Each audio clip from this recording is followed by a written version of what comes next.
All right, here we go. Welcome to the Pondcast. I'm going to get this shared out, get some people in here. Give me just a second here.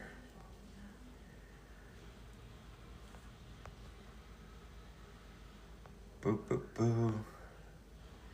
I try and share it out with a few people and then kind of let it go from there. We'll see how it goes.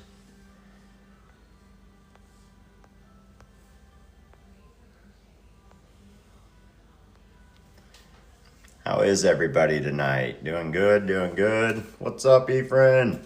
People already coming in. There we go. Make sure you guys are sharing it out. Get everybody in here. We're going to give Pretty Lures a little bit of time to get in here. I know he's just getting home. So I'm going to try the green screen today. See how that works out for me.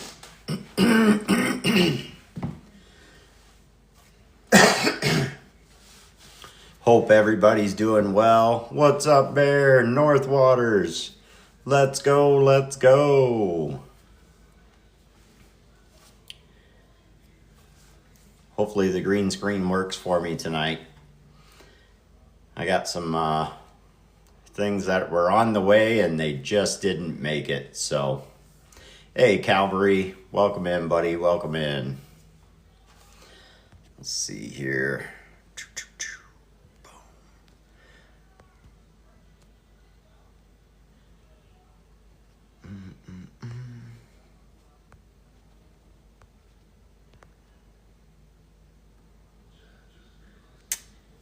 I was trying to find some sound effects here for you guys.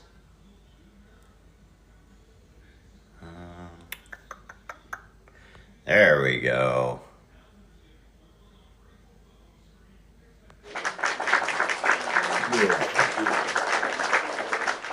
There we go. Now we're good. Got some sound effects. Hey, Holly. There's Barrett.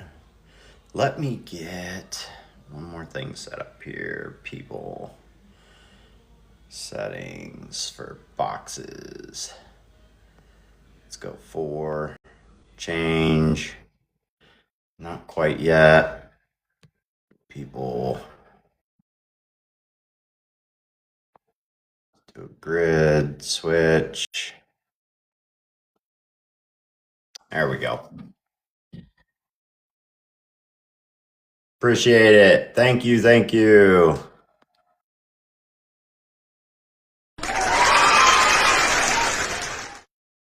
See if we can get some people in. I seen Barrett was in here. We'll give him a few minutes. We're not quite ready. Let him get in, get settled in. Let him share out the live.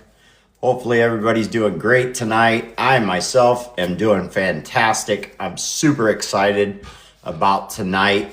It's going to be a little bit longer podcast, and we're going to get to know all that information we can about, first of all, Barrett Baits.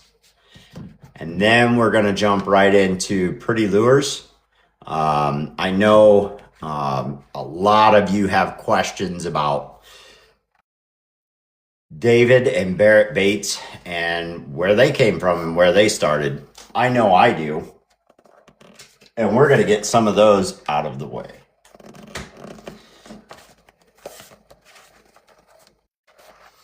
Boy, I'm unorganized tonight, but we're going to make it. Appreciate the shares. Appreciate the likes, everybody.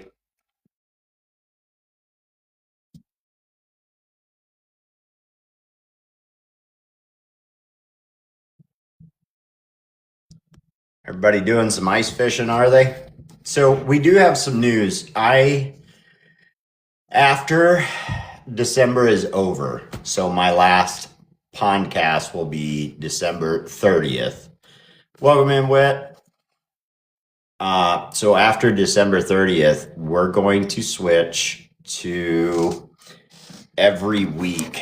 So we will do December 30th, and then the next one will be on the 6th of January. So we're going to start trying to do this every single week. I asked, and everybody has spoken that they would like to see this every week, and I'm more than willing to do it. I get excited every time Tuesday rolls around, and I'm ready to go. So 6:59. Let's see if Barrett's ready to come up in here.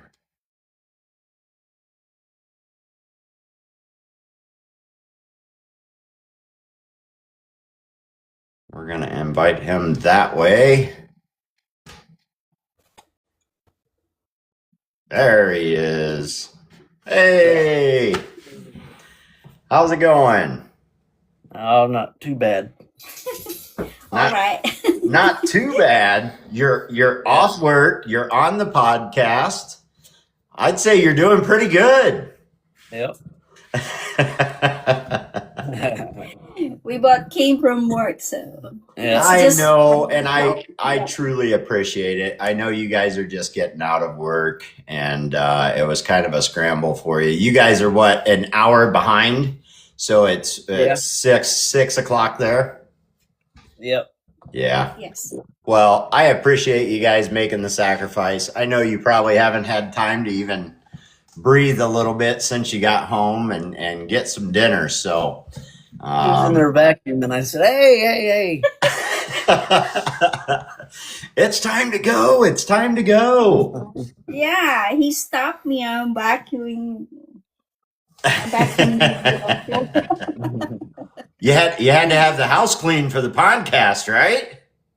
Yeah. No, not really. Every time I come home, I vacuum. The dogs, the fur, and everything. So I tell you, my wife is the same way. She will work a full shift at work and she'll come home and just start cleaning. And I'm like, I picked up. And she's like, well, I know, but I just needs a little more. Little more. So we're going to start with, so you are Barrett Bates and you've been a painter for how long now? I think 3.5 years. 3.5 years. And I took about a year off, though. You took what? About a year off. About a year. Wow. Yep. So, my question, and I have tried to get an answer before, is how did you get started? How did Barrett Bates even become? Did you find it on TikTok? Was it something that you seen somewhere and thought that's what I want to do, or has it always just been something you've wanted to do? No, when I was younger, I messed around with tying a little bit. Okay. And years later, I decided I was going to try to get back into it, and I tied up some bass jigs, some hair jigs. Okay. And I ended up catching my PB on it, and I told myself from that day on, I'm not fishing with nothing but custom stuff. And Yeah. for like a year, it was only my own stuff. Okay. And then, like, I fished for 1.5 years straight with just hair jigs to see how it would go. And it did well, but then I was like, I need to fish with more than just that. And I got hurt, and I had time on my hands, so I was like, I'll try to maybe paint. And then I found TikTok. Yeah. So let me stop you. Getting hurt actually got you deeper into a hobby. Yeah. Well, let's face it. For most of us, it's a lifestyle, right? I mean, Yeah. it's not just a hobby. We get on here every night and we hang out with our friends and we paint or we just talk. But it is unbelievable how many people have thought about starting this, and an injury, a back injury, a leg injury, something like that has gotten them thrust forward into actually following something like this. So it's interesting that you Keeps say your that. mind clear. It keeps your mind occupied to not be thinking about it. You know what I mean? I talked to Biggs about that a little bit because he had some bad news recently, and I told him keep your head straight and get on that behind that paintbrush or airbrush, and Yeah. it'll keep you going. I mean, this was my only income there for about a year because of it, Yeah. and then I got good enough to where I could go back to working, not where I worked before, but back to a job. Yeah. Yeah. So you're exactly right. And there's been a lot of people that do that, and they say, I've been on a live with Biggs, and he's like, you guys helped me through this, that Yeah. this community helped me through it. And just recently we had another guy, Thump Candy Jigs. He Yeah. had a mishap. We won't get into all that, but he had a mishap, and while laying at the hospital, he's on the live, and Yeah. we're trying to support him and keep his spirits up. So it's really amazing how something that's bad turns out to be so good, right? Oh, yeah. It's helped Well, a lot of people. Let me turn my Wi-Fi on. It said I had a poor connection. Sure.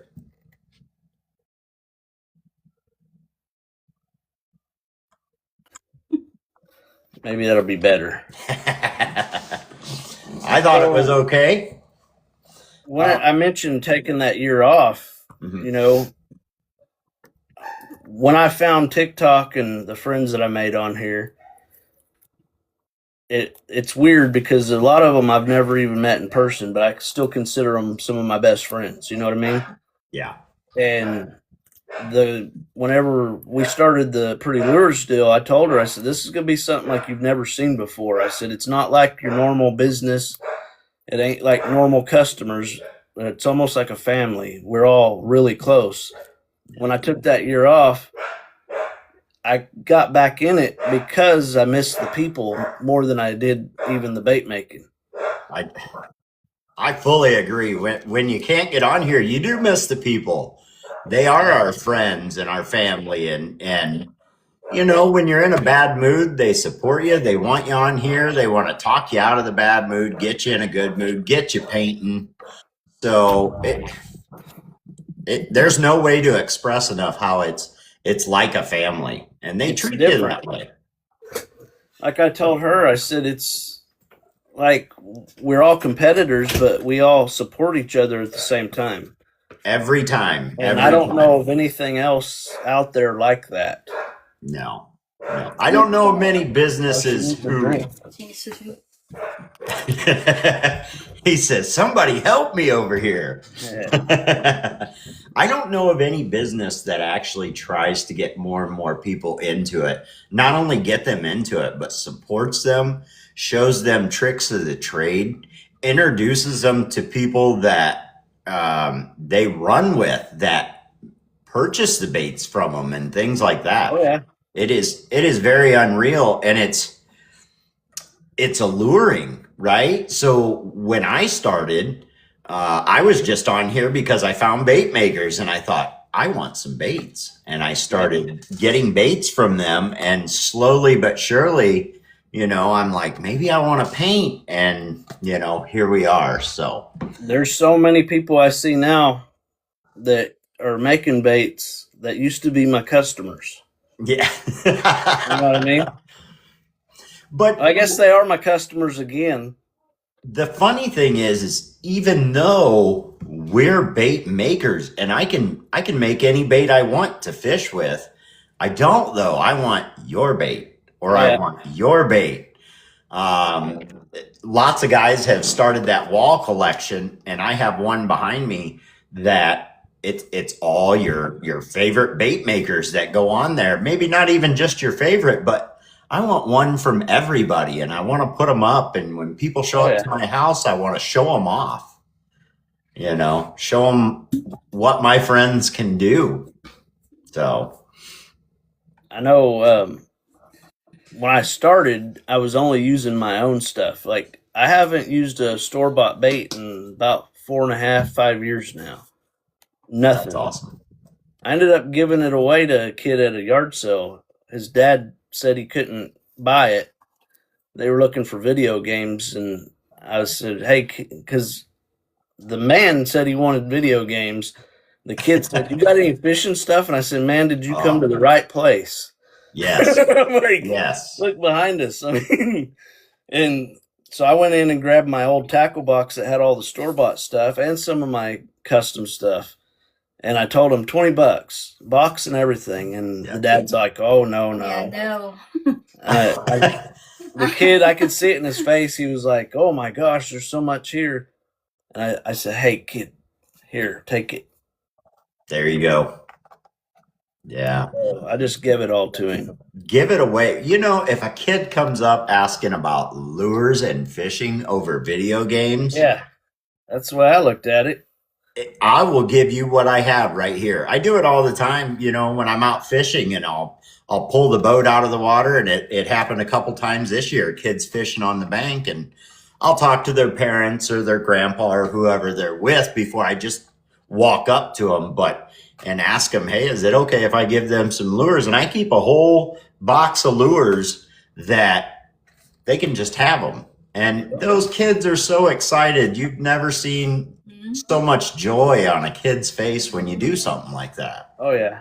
And they're very appreciative.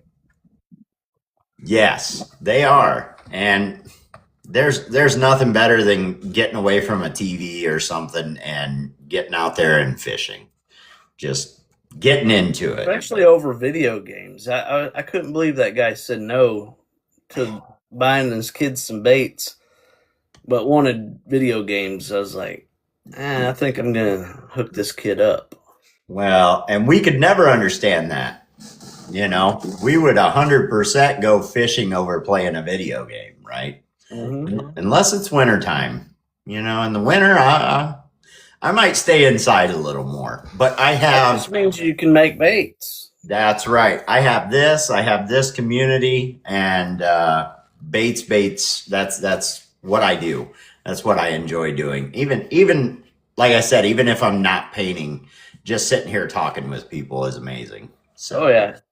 you I get to don't learn a lot. like at night when we're like, "Oh, let's go watch some TV." We end up, "Oh, look, you got some sunglasses." Appreciate it. We'll go watch TV. We're still looking at baits. I can't get away from it. No. We'll be looking at people making them on YouTube. Well, I'm the type, I'll go to watch TV with the wife and I'll watch the movie or whatever it is for a while, but then I find myself on like Pretty Lures or, you know, something to do with bait making. And you know what's great is I hope it's like that for everybody. My wife completely understands that is my obsession. And she's okay with that. You know, her obsession is decorating the house and painting the house. I don't ever tell her what color to paint the walls. You paint them however you want and let me know if you need help. So do you fish mainly from the bank or from I do a now. boat? I have a kayak. I sold my boat. Okay. That's how I got hurt. Was I took my boat down to the water to fire it up for fishing season, and I was on the ramp, and there was gravel, and I slipped. That's how this all happened. Dang it. I wasn't. The boat was still on the trailer, and I ended up selling the boat, and I took this job, and I didn't have nowhere to put it, so I was like, I'd just rather sell it and not have it just rot away. I regret it, but Yeah. ever since the back surgery, I haven't been in a kayak, even though I still have it. Yeah. Yeah. So I mainly bank fish now. I think we've all been there. If you own a boat, you've had those gravelly ramps or the moss covered ramps, and you know, it's dangerous. I mean, if you could injure your back, smack your head. I mean, it really is dangerous. I've had people, you know, when I first got my boat and I'm out by myself and I go to load it up and I'm having a little trouble and people want to help me. And I'm like, no. I don't want to see them come down the ramp not thinking, just wanting to help and slip and fall, and because it can happen. It can definitely happen. What's your favorite airbrush? That's a tough one. Is it? Yeah, I use an Infinity right now, the new one, and it took a while to get used to. Before that, I was using the Iwata Eclipse, and that's a great brush. Both of them are. The Eclipse, my old style of painting, I didn't have an air booth or spray booth or nothing. Right. I could pump some stuff out, and I was faster with the Eclipse. But that Infinity has slowed me down, but I've learned to use it, and slowing down is not that bad of a thing, I guess. I try to do a little more detailed work than I did before, but I'm still pretty quick. Yeah. Well, yeah, you're pretty quick. I've watched you paint some lures. I had a lot of practice at that. Yeah. When we were doing the Friday Night Live deal, we would do probably 5 to 7 baits every Friday night on the live, and people would give us the colors, and we'd just have to be quick and pump something out. You really don't have time to think about it. Yeah. And it's a good way to learn some color combos that you normally wouldn't put together. Yeah. Very true. One of the comments down here catches my eye. We were talking about, how my wife supports me with everything, and Niece Outdoors is talking about his wife buys him stuff. Yeah. You got to keep that machine rolling. That's right. So, so I feel like Rosalie is just sitting there. How about a question for Rosalie? You think you're ready? Go on. Go. I think we might know the answer, but is it David that got you into all this, or were you into fishing beforehand? Was fishing part of something you done, or is this something that he's brought to you and you enjoy doing now? Yes, it was David. Okay. I was kind of like trying to help him get back to painting, because I said, "Why are you not painting?" Well, I'm saving up money, How they are expensive, I said. You're selling them for like 10 to 15. You should be buying them at a lower cost. No, Yeah. you don't understand. You cannot buy them in pieces. You have to buy them in bulk. I said, really? Then paint in bulk then. No, you don't understand. You keep on saying I don't understand, because I'm a custom lure painter. Once I painted one, I cannot paint the same thing on the other one. I mean, you need to know how to paint in batches. I said, like in uniform. No, I don't like it like that. That's not customized, he said. I still don't understand, but Well, the thing is if you got 10 baits that you're painting, and I paint 10 shad, the customer says, "Can you do one just like that, but do a bluegill?"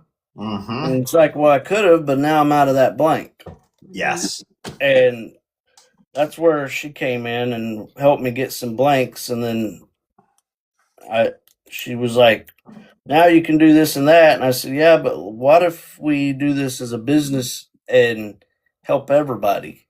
Yeah. I said, I'm only helping you. No, there's a lot of us who are having a hard time finding these pieces. Yes. Since I opened an account on where I can buy, at very low prices items for him, he said, "You're gonna help many of us," he said. And Yeah. I said, "I like helping." I said, "That's a good idea." Well, Helping is another good, thing, right? Yeah, another thing, she wanted me to use one of my talents as a Awesome. business. Yep. And it was either going to be cooking or bait Yeah. making. He's a good cook.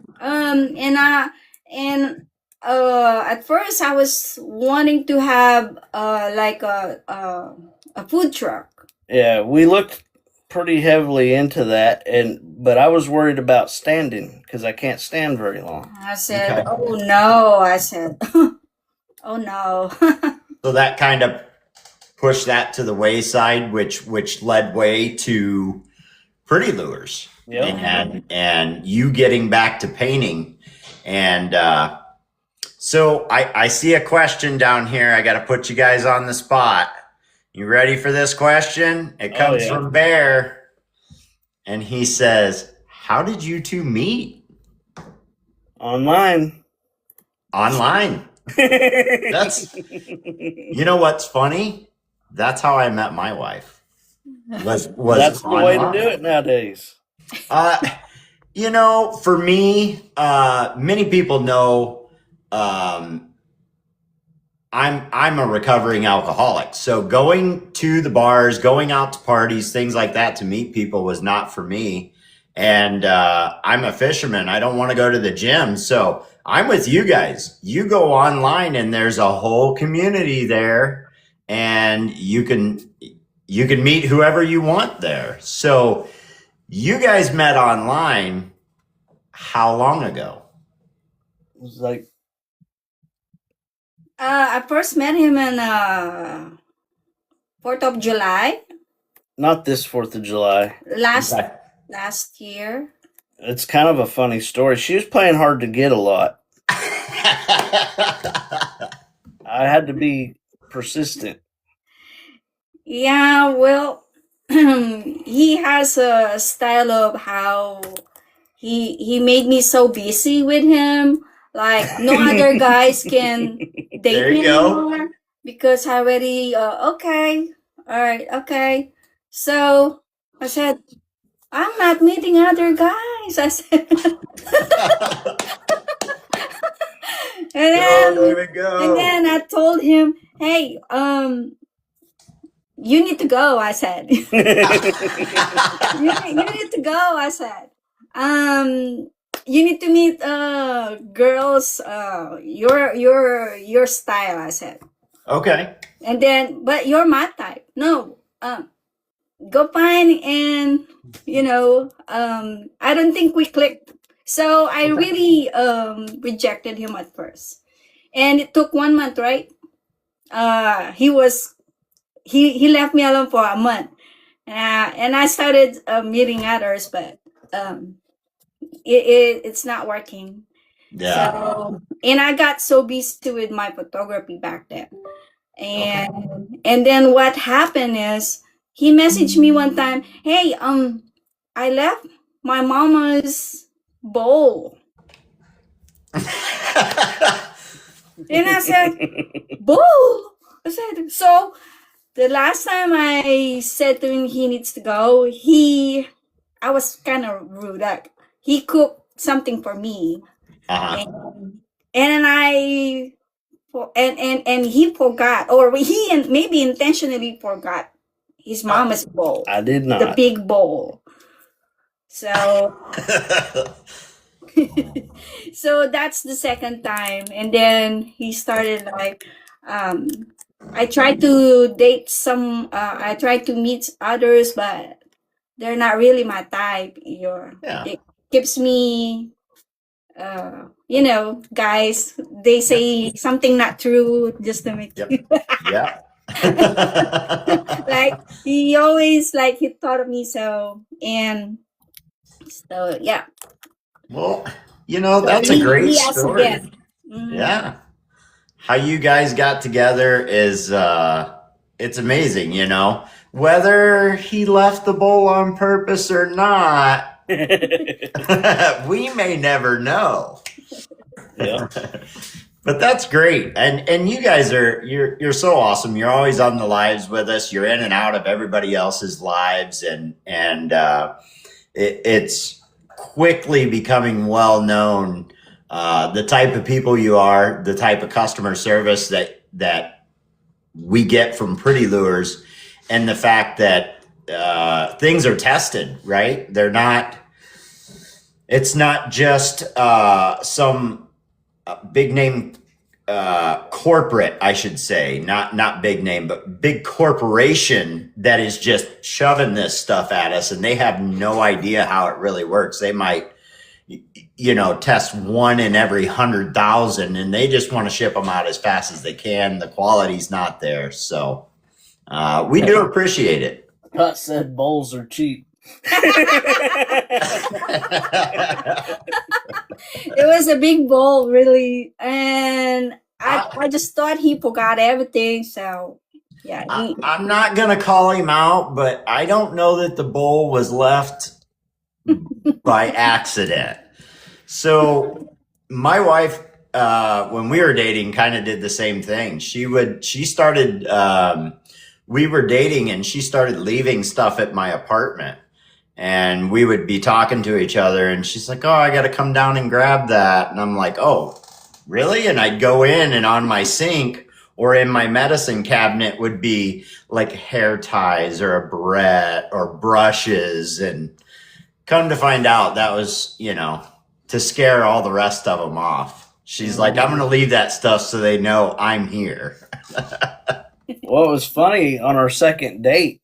It was on 4th of July. Our first one was like a week or two before, but I had some ammunition in the floorboard, and she's like, kind of like, "What's this?" And I said, she's like, "You got your pew-pews in the truck?" And I was like, "No, they might get stolen."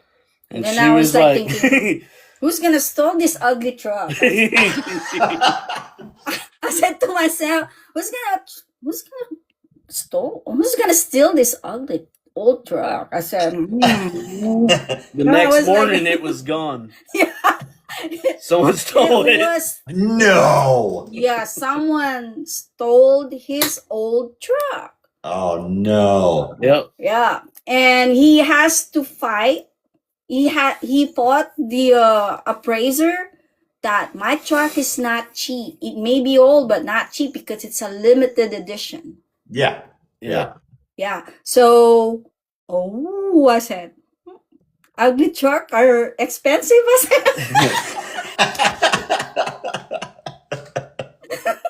I just got to keep telling her, you got to trust me. I saw a question. How did the name Pretty Lures come about? Ooh, good Oh, okay. question. So he kept on convincing me to go ahead and let's start helping other bait makers. He always think about his bait makers, That's awesome. What do you want to name it? What are you gonna name it? Oh, I want something simple and easy to remember. Yeah, what is it? I want Pretty Lures. And he laughed at me. He laughed so hard, like, why are you laughing? You asked me what to name it. Do you know it's a man's world? Who's gonna buy it if it is a girly store? He said. I said, well, it's not a girly store. I've been hearing on live like they're hey, that's a pretty lure, right? Like, hey, that's a pretty lure. So I said, I like that pretty lures. I said. So I said, it's a common name. It's a common expression. Like everybody's saying that. It's not that. I want something easy to remember. And you as a bait maker, when you do something, when you paint it or you create it, it needs to be pretty. It's very true. It needs to be pretty, attractive in order to be sold easily, right? So I want pretty lures, I said. So I explained it to him. Okay, let's see, but I don't know. Well, she said, if you want to do this business, it's going to be Pretty Lures. I said, Yeah. all right then. Yeah, because I said, I want pretty lures. If you don't want it, then it's okay. I don't want to continue. I said. Well, I'm glad you came up with the name. I'm glad you agreed with the name because I really like it, and it is easy to remember, and it really says something about the company because you guys always say you're building this on customer service and quality, and what we get from you guys is pretty lures, right? We're not spending all the time trying to get these things ready for paint. They're pretty well ready to go. And that is so, so appreciated. It saves a lot of time. There's We been a always lot of check them, work. right? What's that? There's been a lot of work finding the best we can find. Yeah. Well, you're a maker. So first thing you do, you pick up a lure and you start running your fingers over it, right? And there's a lot of lures you start running your fingers over, and it's like, okay, break out the sandpaper. You get that thing sanded down where you want it, and then you're wiping it off with the alcohol. You got to make sure everything's off of it. So with, I would say, 98 to 99% of the lures, we're able just to wipe them off with the alcohol, tape up the bills, and we're ready to go. Yeah. So that's highly appreciated, and I know any maker in this chat right now would fully agree. It just saves so much time, even if it's a minute. So much behind the scenes. What did the pretty kitty take? 4 or 5 months? Yeah, that took some doing. I had my eyes on that blank for about 3 years, and it was unattainable. Mhm. And it came down to me kind of threatening. I told them if they don't sell it to us, then they're going to have to compete with one that we end up having made. We're gonna make it by ourselves. So. And then the price was high. We didn't like that, but in doing that, the only way we could agree on the price was if we were the only seller for the blank. Mm-hmm. And from that point on, we try to do that with a lot of things. We're trying to get more stuff that only we can carry. Exclusive. If it's exclusive, Right back there, this side is all standard Chanel. All this side is exclusive. So only those colors can be bought through us. So there's two ways to gain customers. One is through customer service, quality, and a standard, right? A standard that you guys adhere to that people start to know about. Another one is bringing people over who may not have heard about it, but they see a lure from somebody else that they can only get from you. And once they come in to attain that one lure, they're looking at things and realize, hey, I'm glad I'm over here now. Look at this. Look at this. Yeah, and that's one reason we try to carry the paint, the airbrush stuff, the blanks, the tying materials, hooks. We try to carry everything you need, and it's just going to keep growing. She just bought a laser. We'll be doing the stencils now, and we're going to be doing the eyes. We're gonna be very busy. Yeah. Yes. Well, and that's great for you guys. A lot of Very people busy. see that we don't have stuff for soft plastic makers, and the plan is to start dipping our toes into that after January.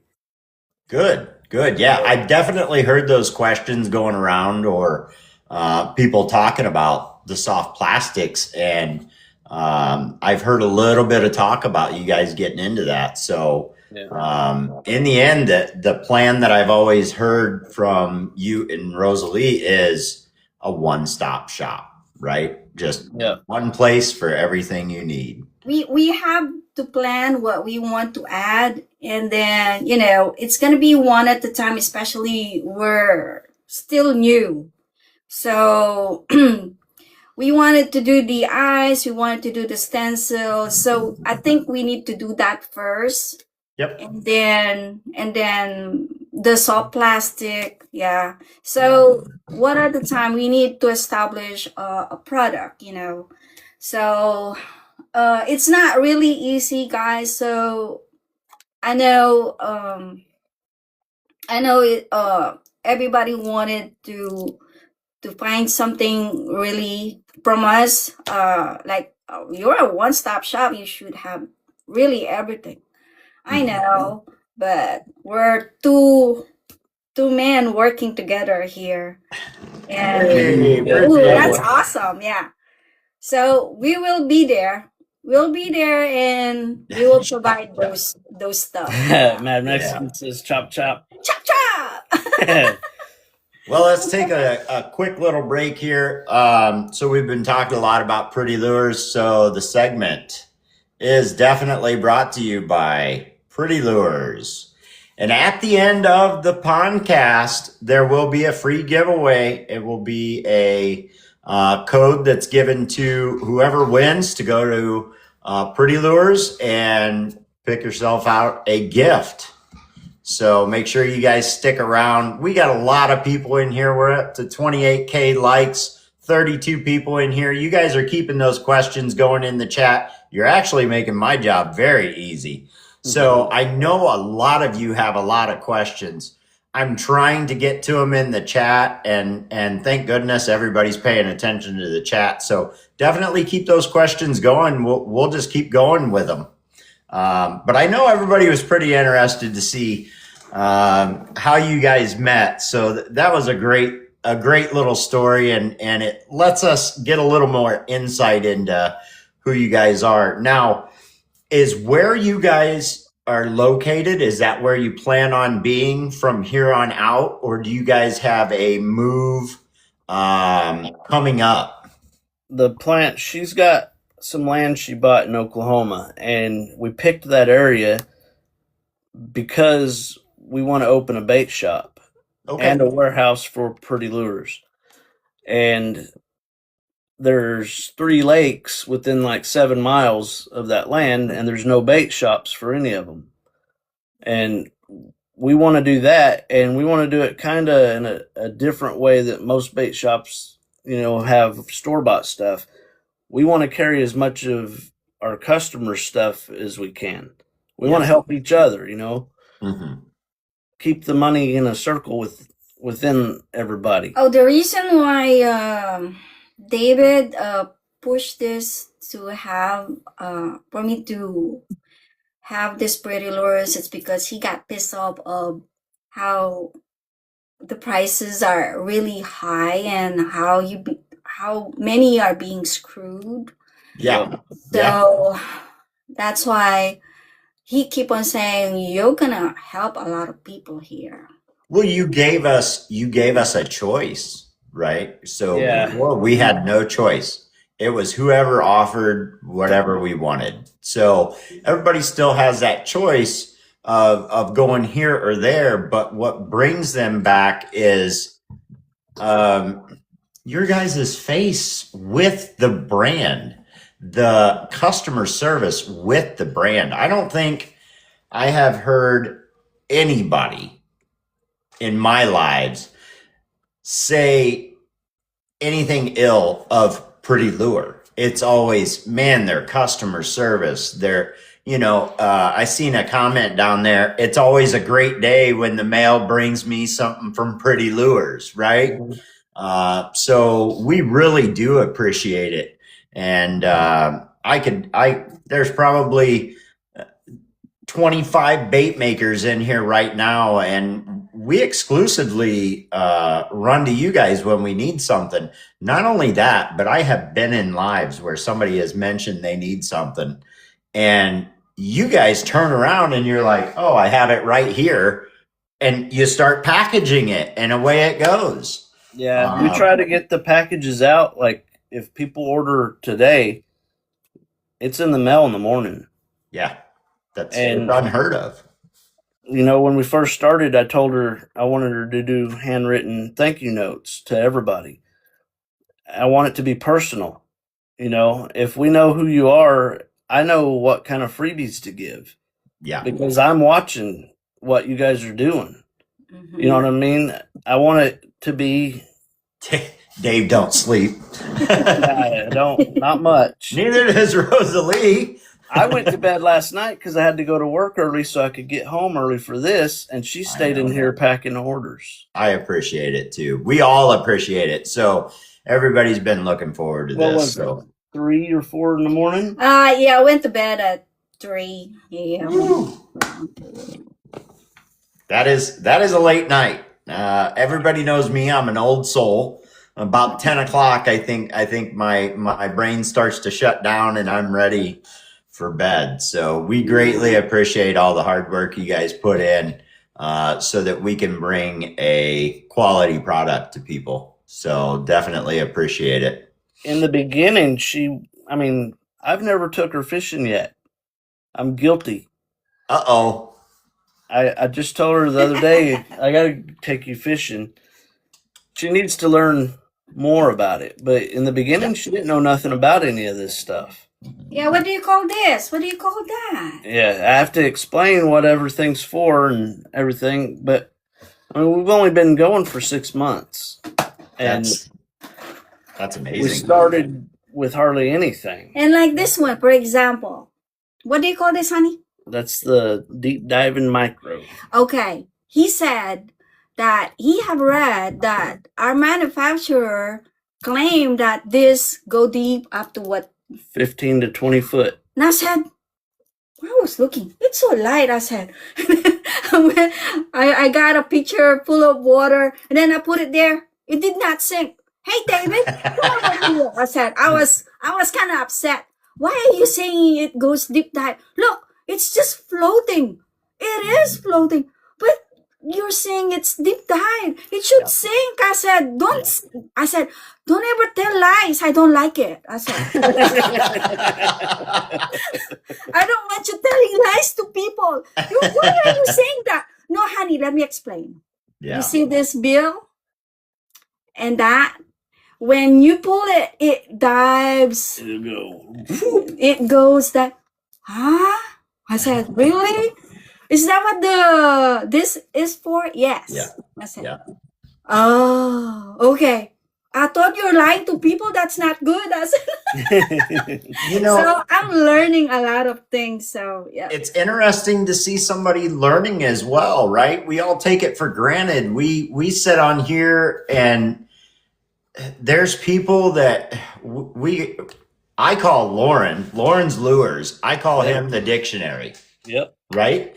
You can hold a lure up to the camera and he will tell you what it is, how deep it dives. Now, like he said, sometimes I got to look them up, but we take for granted that everybody just knows this stuff. Like you're saying, he said it was a deep diver. I put it in the water and it just floats. Well, as soon as we look at that, we all know that bill and the size of it lets it dive down faster and deeper. So we just take for granted that everybody else would know that. Yep. Yeah. She's learning. Well, good. So back to you guys are making a move. Is that, you said Oklahoma? Yes. Is it on a lake or? There's a lake about 2 miles from the property in one direction. And then if you go another direction, it's like 5 miles, and another direction, 7 miles, different lakes. Does it happen to be near Ten Killer Lake or something? That's a little further north. Okay. It's Sardis Lake, Okay. Clayton Lake, and Ninawaya. Okay. So you guys are eventually going to get built down there and hopefully have a bigger warehouse than the room we get to see you guys stuffed in all the time because you've got so much going on. Well, that and, doing online, a lot of companies won't deal with us. Really? So we have to have a brick and mortar. And it will double as our brick and mortar warehouse for Pretty Lures and the Barrett bait shop. Yeah. That's interesting. I wouldn't think about that some companies are like, no, unless I can ship you 18 skids of this stuff, then we're not going to deal with you. Is that kind of? That's the norm, actually. Yeah. With Iwata, when we tried to get an airbrush line, I started trying to get Harder and Steenbeck, and it was really hard to communicate with them. They're in Germany, and it was like I had to come to a decision, and I've landed on Iwata because there's so many of us out here that are using it. And I thought it's probably a better business decision to go with Iwata. Well, they wouldn't take us because we're not a brick and mortar. Gotcha. But just like her, I was persistent. And I told them, I said, I think you guys are missing the mark. And they're like kind of offended at first. Like, what do you mean? And I said, our customers aren't coming into a store. I said, sure, we may have some hobby people come through that need airbrushes here and there, but that's not my customer base. My customer base is bait makers online on TikTok, where we're active. Yeah. And Facebook and other places. And I told them about what we were doing before with the Friday Night Live, and they couldn't believe it. I told them, because we would have 120 people in our live and 850,000 likes. Wow. We were shooting for 1 million, and it never happened, but that was the highest it got. And they couldn't believe it. And the guy actually went to my TikTok page and scrolled through, and I said, click on some of the people following and some of the people I follow. Go through and look at some of the stuff we're doing. Yeah. Yeah. And he said, I'll have a rep call you tomorrow. And they set us up, and then at first we were just going to be an Iwata dealer. Yeah. And that means that we have to carry so much product. Well, in order to be a bronze dealer, you have to carry more product, and silver, gold, on up to platinum. Mm-hmm. Well, we ended up deciding, let's try to be at least a bronze dealer, because it didn't really benefit us to be anything else, like higher. So we ended up carrying everything we needed to be a bronze dealer, and within like 2 weeks, we were already carrying more product to where we're probably between a silver and gold now. Wow. And we weren't required to do it, and it ain't going to do us any good to bump it up. We just wanted the stuff for you guys, like the Micron and, some of the siphon feeds. Like we carry a lot more than we're required. And then it come down to paint.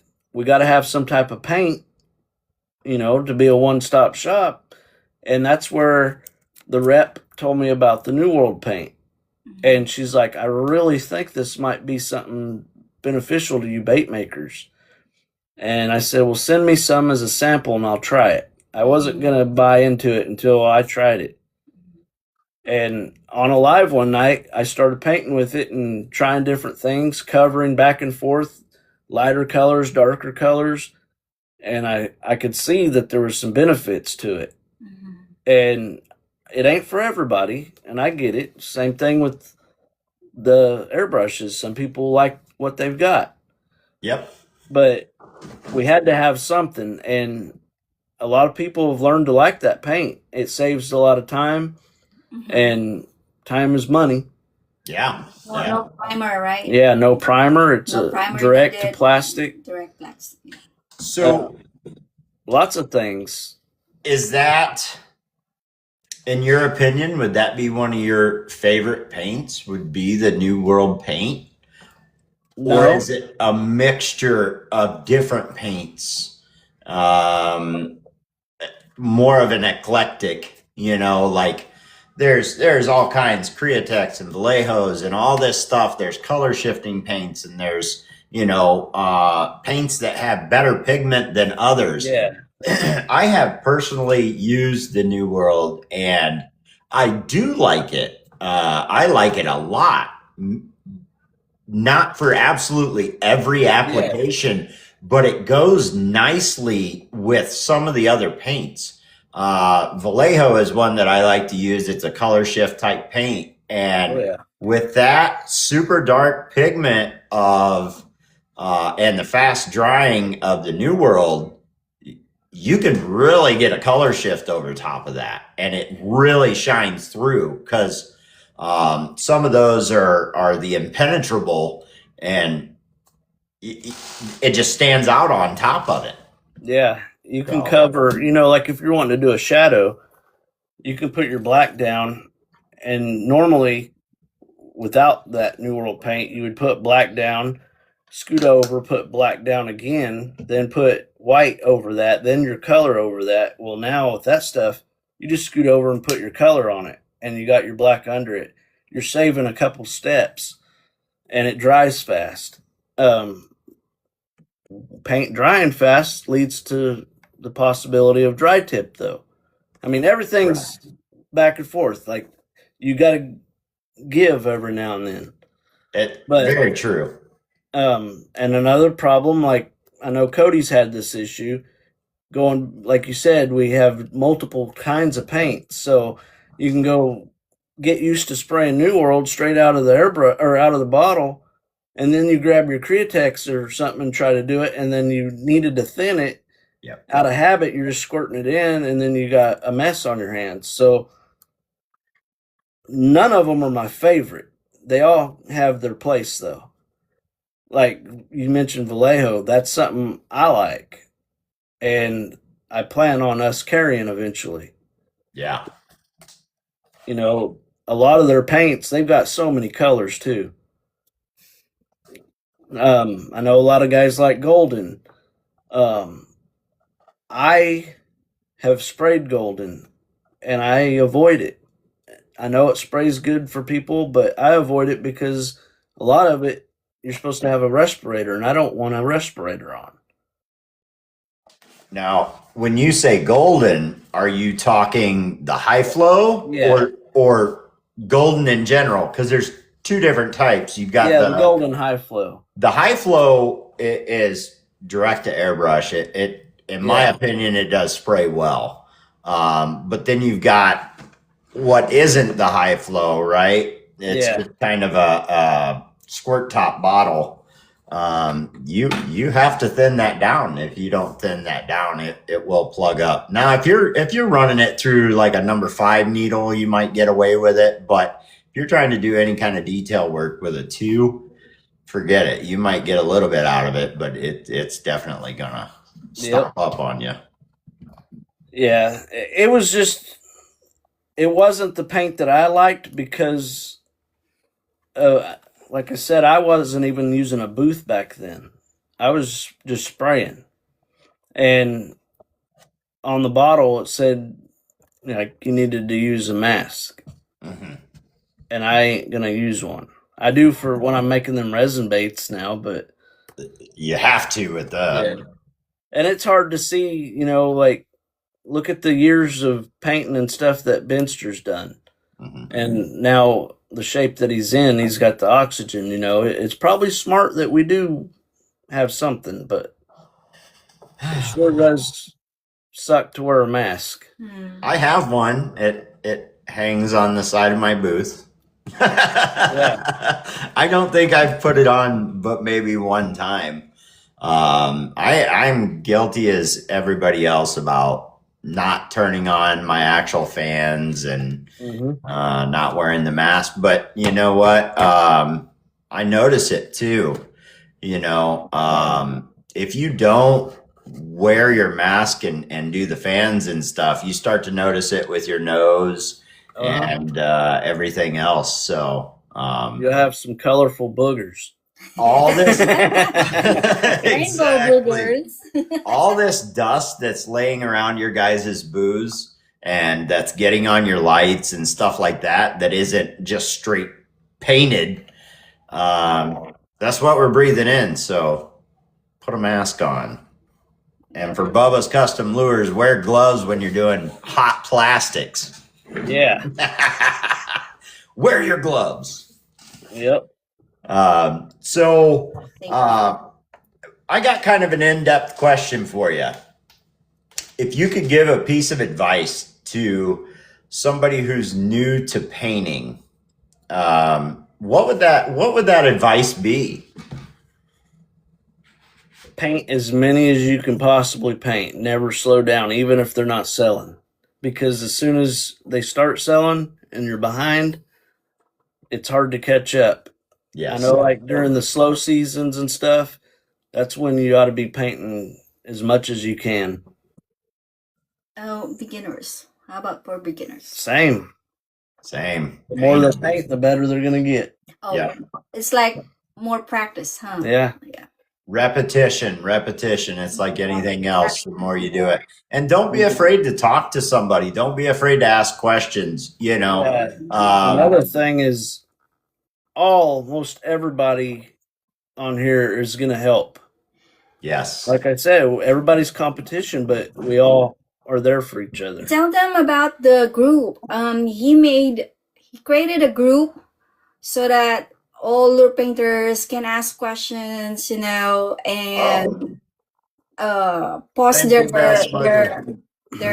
lures, their painted lures without any restrictions. Yeah, What's the name of that group, hon? Custom Bait Making and Painting for All. It's so long, that's why.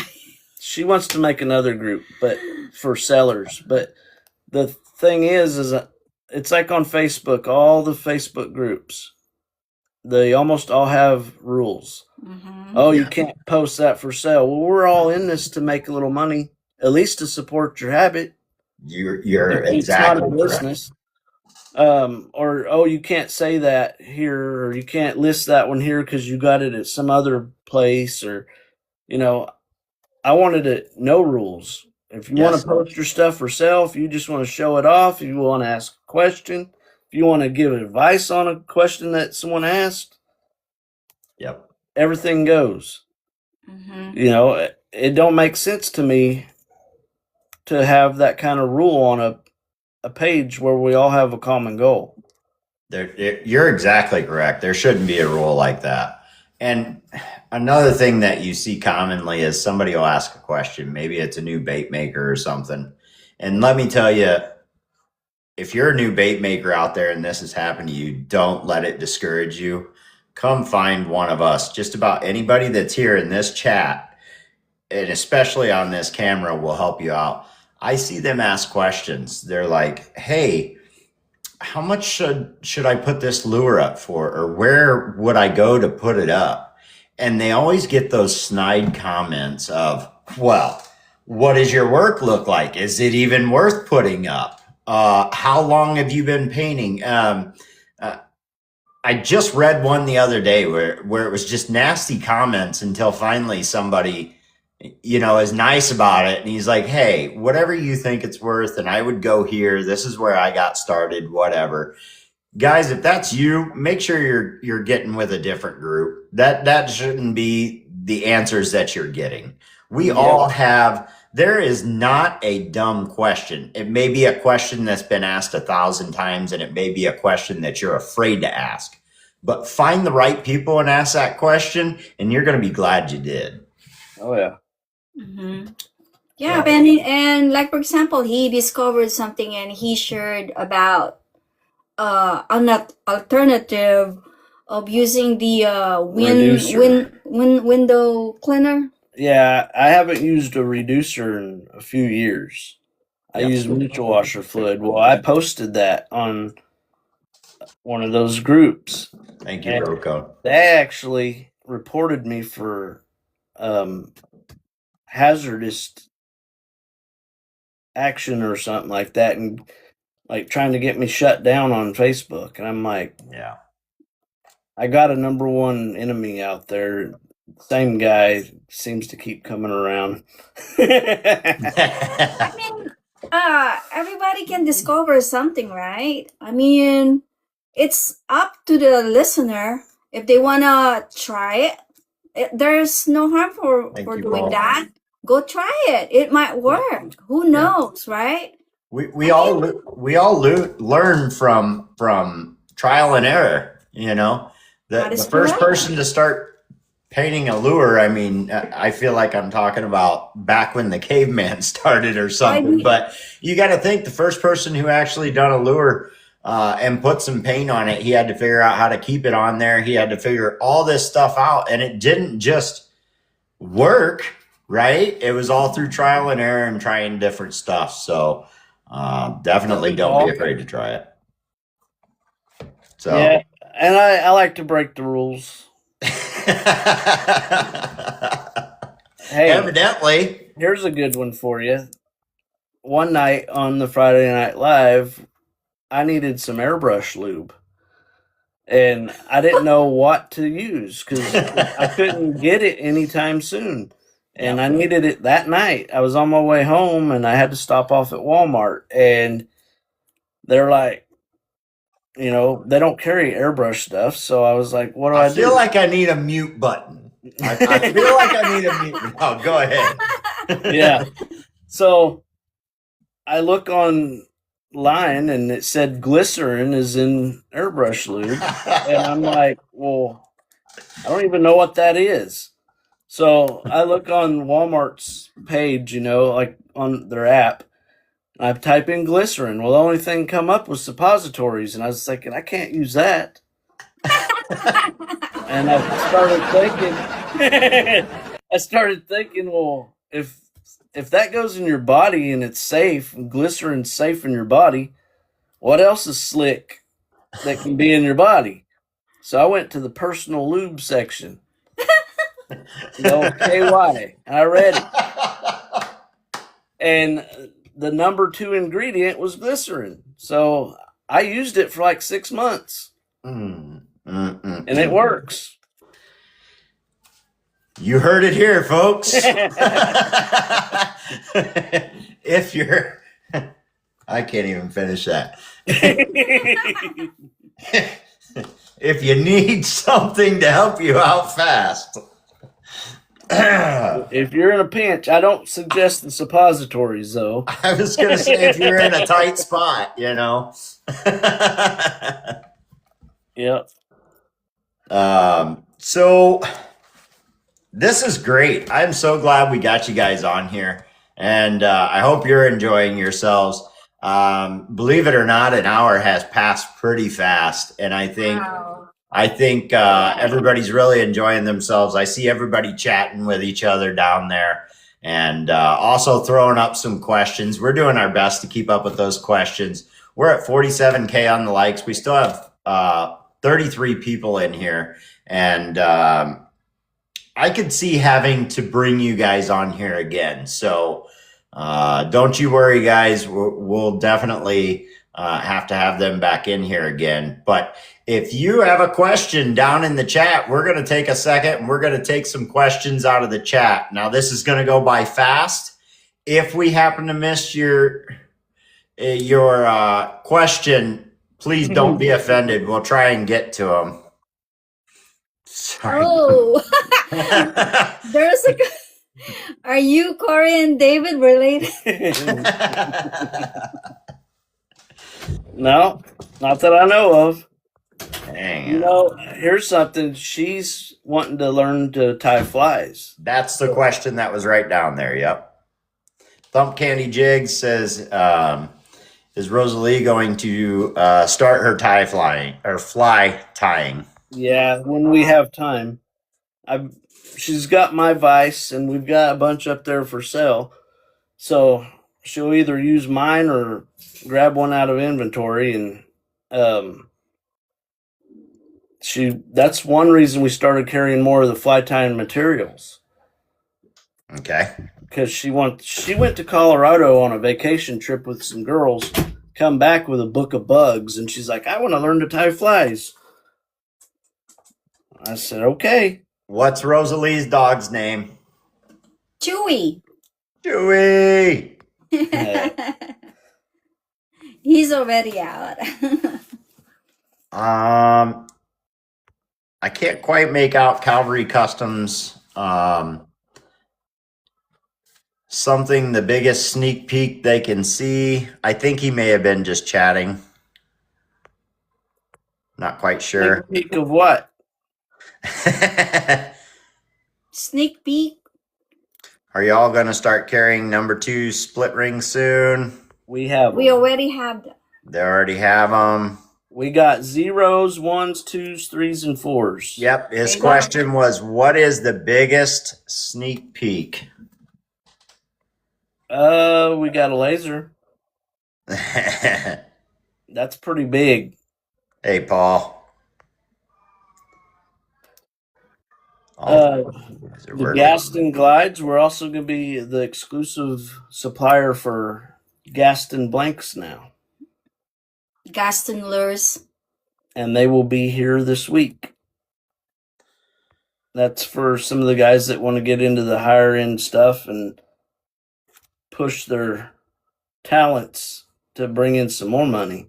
Little River Lure Lady, can y'all please make a striper stencil? I already have. I almost said that one wrong. Mm-hmm. Where is it, honey? Your iPad's in the room. In the room. I'll show you the stencils we got started. And mullet.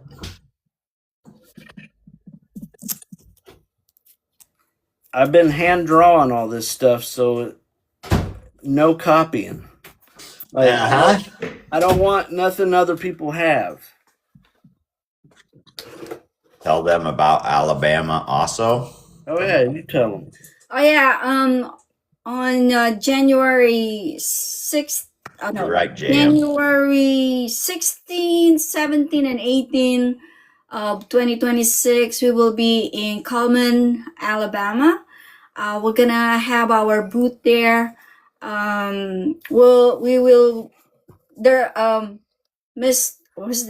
Calvary Tackle, Nice Outdoors, and Nash will gonna start joining us. And John Ward. Yeah. Mm-hmm. I know Swamp Rooster's coming to see us. Right. Yeah. And we're going to be taking our inventory for Pretty Lures and my baits that I paint. Mm-hmm. Now I'm kind of jealous. Alabama's a long way. So there's a tiger muskie that I drew up. That's one of the stencils. 45 screenshots in 2 seconds. No, I'm just kidding. Here's a couple of our bass. Oh, yeah. Very nice. Yeah, Sims, no screenshots from Mad Mexican. There it is. That could go for a white bass or like a striper. Outdoors with Tiny wants to know if y'all are doing any other expos this year. Possibly in Oklahoma. I'm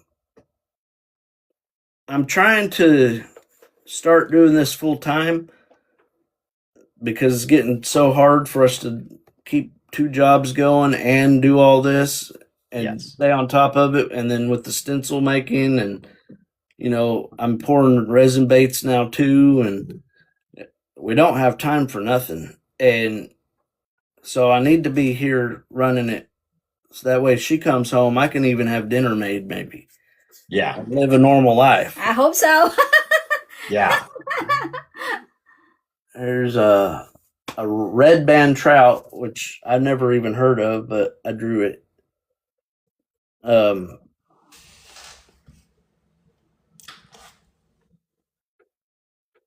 Wow. That was the smallmouth.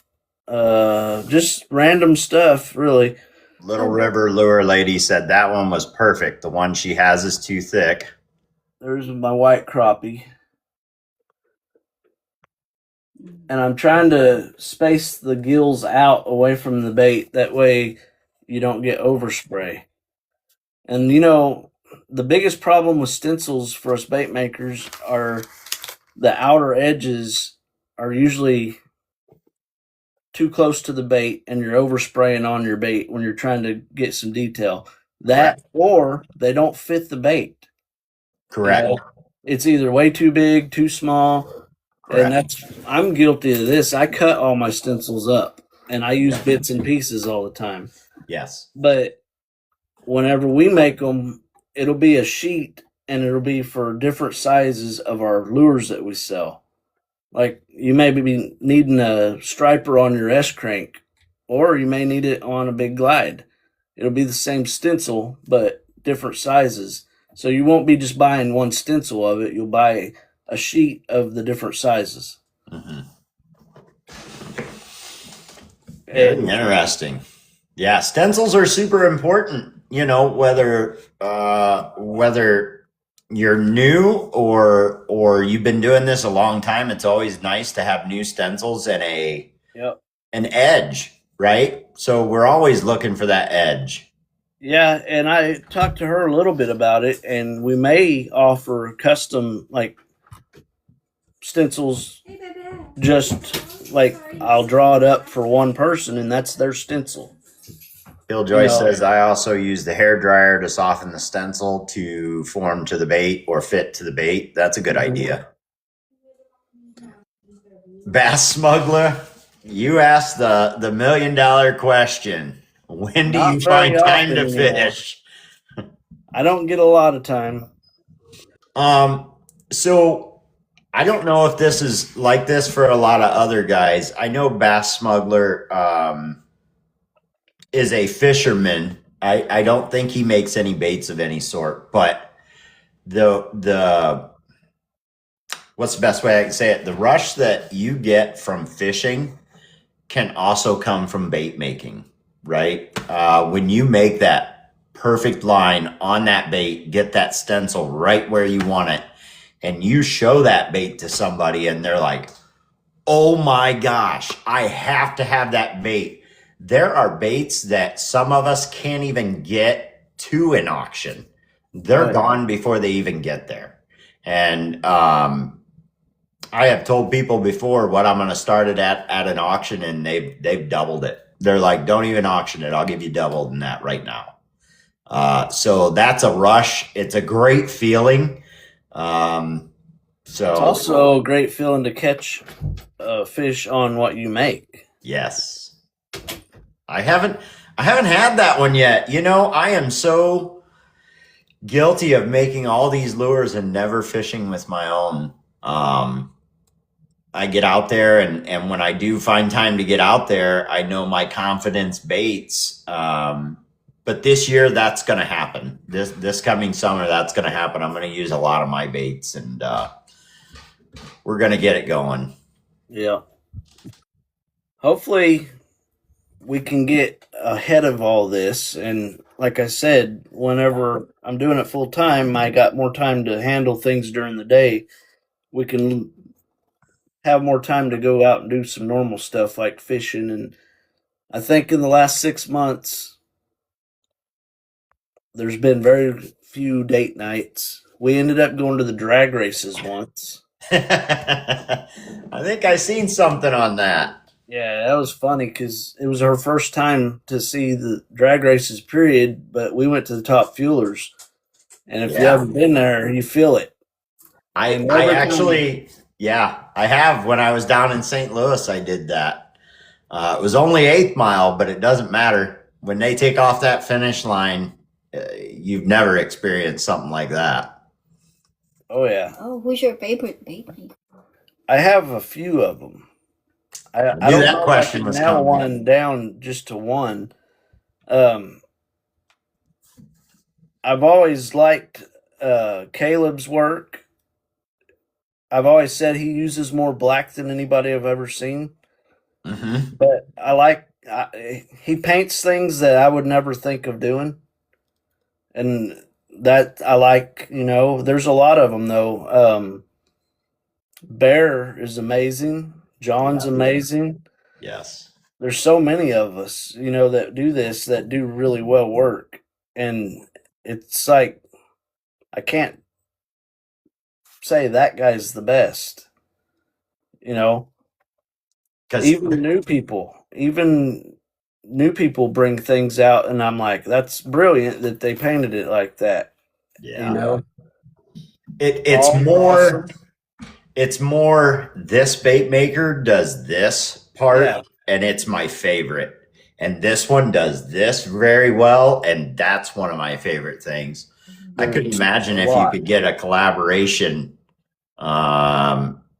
like some of these bait makers in the same room and collab on a bait. That would be an amazing creation. Well, hopefully they're collabing my bait shop. Yeah, there you go. We'll Have the whole something for bait shop everybody. set up with airbrushes and paints and all right, I'm gonna get 3 people down here or 4 people down here and let that them would go be at cool. it in the same room. That would be pretty amazing. That would have to be on a live. Yeah, that would be cool. You know, with Mad Mexican and them doing that deal again, it's just basically just like the Friday Night Live. It's so cool. More people need to get in there and watch that and get involved. Yeah, yeah. I've seen a couple comments down here that need to get the Friday Night Lights kind of thing started again, and I think it's headed there. I think people are already starting to do it, and we thank you guys so much for doing what you do as Pretty Lures. I don't think he could find the time to try and actually start up his Friday Night Lights again. Maybe I'm wrong. Is that something that you've thought about or no? Future. I mean, Paul was one of the guys that was in there. I would like to see it happening again. We did it every Friday for at least a year and a half. And it was the same group of people. I would like to see, I mean, because there's so many people now doing this. Like I said, a lot of them used to be customers and now they're painters. Yeah. I'd like to see a lot of people come in and do it. You know, Mad Mexican, same thing. Like, he used to watch us religious. Yeah. And a lot of people. That's how I met Cody. He won one of my baits, and we come to find out we live near each other, and we've been buddies ever since. You know, it's crazy how small the world actually is. I know people have always said it when you're out at the store and seeing people you didn't know, but when it comes to the bait making community, it's a small world as well. I can go right down the street at a boat launch, and there's somebody that lives right by that boat launch, and he's a bait maker. I've seen him on here and seen him painting, and it's to tell you the name off the top of my head, I cannot remember, but being up here on Lake Erie, there's lots of people who fish around here and lots of charter boats. So of course you've got lots of bait makers. One of my good friends, Bubba's Custom Lures, jokes all the time. He's like, man, how bored are you guys in Ohio? That's all there is bait makers in Ohio. It's not so much that we're bored. It's just, it can be lucrative around here because of all the charter boats. If you're making the right lures, it's definitely good. To that guy's question, I can't pick a favorite. Yeah. You know, you can't say one lure or painter is better than the next because they're all art. Mm-hmm. You can't look at a painting and look at it and say that painter is better than that guy. Mm-hmm. Well, let's continue with some of the painting question. What's a bait or color scheme you would like to see more people doing? May it be natural colors or more off the wall type schemes? I would like to see more people tackle the foiled baits and use more than candy. Yeah. Because you can get a lot of hidden details with the foiled baits and never even put candy on it. Mm-hmm. Mm-hmm. What's one of your favorite baits, Rosalie? Oh, my favorite? Double take. The double take? Yeah. Yeah. All the painters who did the double take, they're all beautifully painted. I cannot see any ugly painted double take. Everyone did awesome job on double take. So lots of people were doing paint schemes on baits and sending them back to you. Is that correct? Yep. Yes. Uh-huh. So, yep. So you have a lot of those. Yeah. Once, there once any I other- get more time, probably this long what do you call this holiday after Christmas, probably I'm gonna start showing up, the baits. She got a shadow box that she's putting them in. Yeah. Christopher says, I can't wait for my foil. I can't Oh, wait yeah. for my foil from you, Barrett. Yep. You must be getting a foil bait from you. I would say Christopher has to be the all-time. I don't know. It's between him and Bass Cat. They've got to have more lures than anybody. I don't know how many tackle boxes they got, but they support everyone. Yeah. It's amazing. There's a lot of for lack of a better way to categorize it, you've got painters and you've got buyers, right? You will see those two a lot, but there is a lot of people out there, and we're all so guilty of it. You've got more lures than you could ever fish with, and you just keep buying them. You just want the artwork. It's artwork. That's what it is. Not only that, how many times have you seen in auctions where somebody's bidding it up and this guy's bidding it up and the winner sends it to that guy that was bidding? Yeah. You know, it's like I told her, this whole community of this group of people is different. Yep. There will be in an auction, and you're exactly correct. They'll bid that thing up, and let's just, for example, say me and Barrett are going at it over a bait. The whole time, little does either one of us know you're going to send it to somebody else. It's not even a bait that you want. Maybe somebody has made a comment in the chat. Man, I'd really love to have that bait, but I just don't have the funds for it right now. And me and Barrett are bidding it up. And when we're all done bidding it up, we say, go ahead and send that to Paul. And you may both been trying to buy it for that guy. Exactly. It is very nice the way things work out sometimes. I know Thump Candy had been going through some stuff, and there was a special lure that was up during an auction, and me and another guy were bidding back and forth. And I said to him, I said, I'm just going to get it and I'm going to send it to Thump Candy. And he goes, oh, me too. I said, okay, I'm out then. Yeah. I mean, I'm not going to keep going if we're both thinking the same thing. So I would like to mention something since we got people in here. Sure, go ahead. Some of you guys may know JG Custom Lures. Justin. He does this deal for St. Jude's every year. And when I first started bait making, I got in on that with him and I donated some of my lures. And I've done it every year since and continued to do it and still plan to. It's usually February when they do the auction for St. Jude's. And I want to say the first year was like somewhere in the 10,000 range that they raised. And the following year was like 15. And last year we hit like 23 maybe thousand. Wow. So every year we're raising more and more.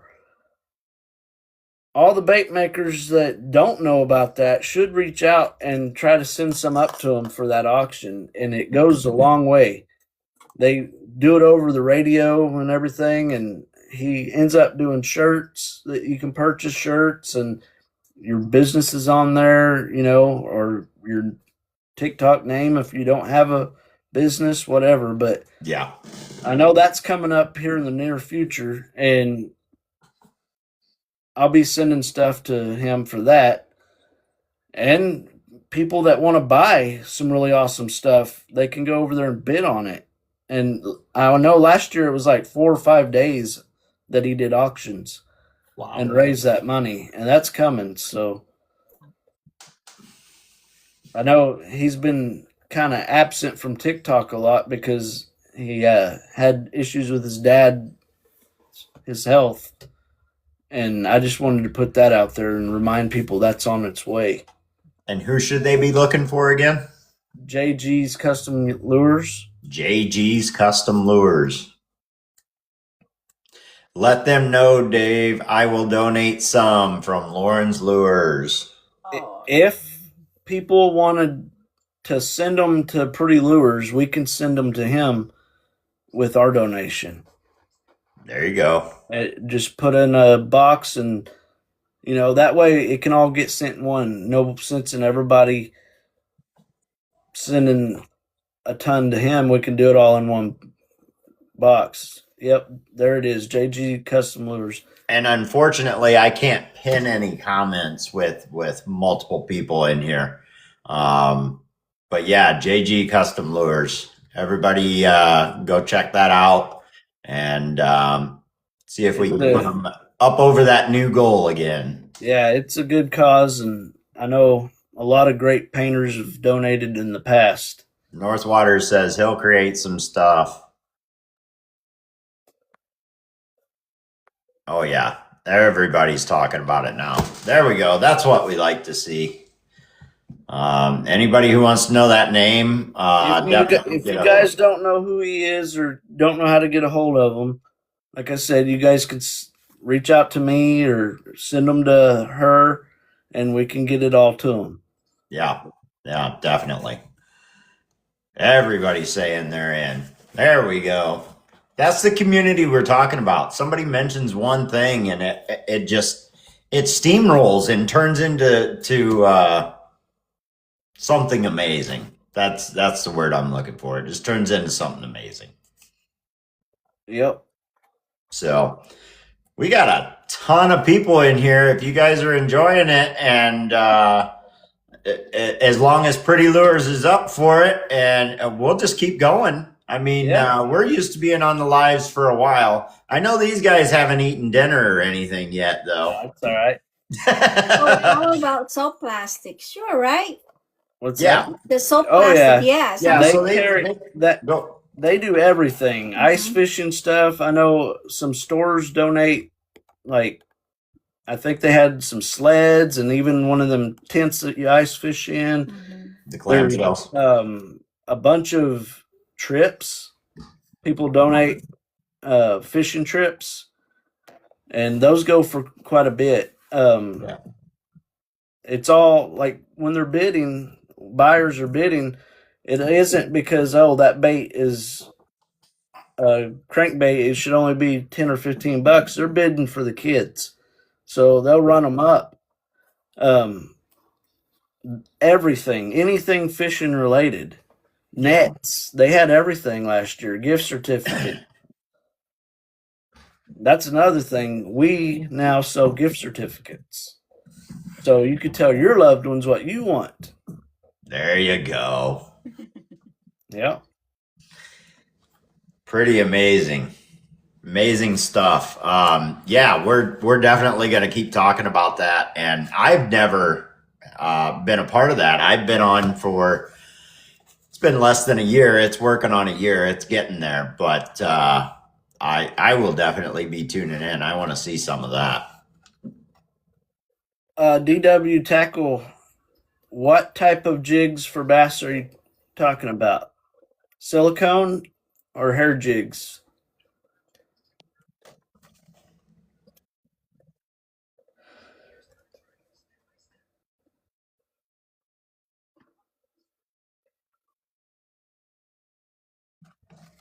Wait for it. Silicone. Silicone.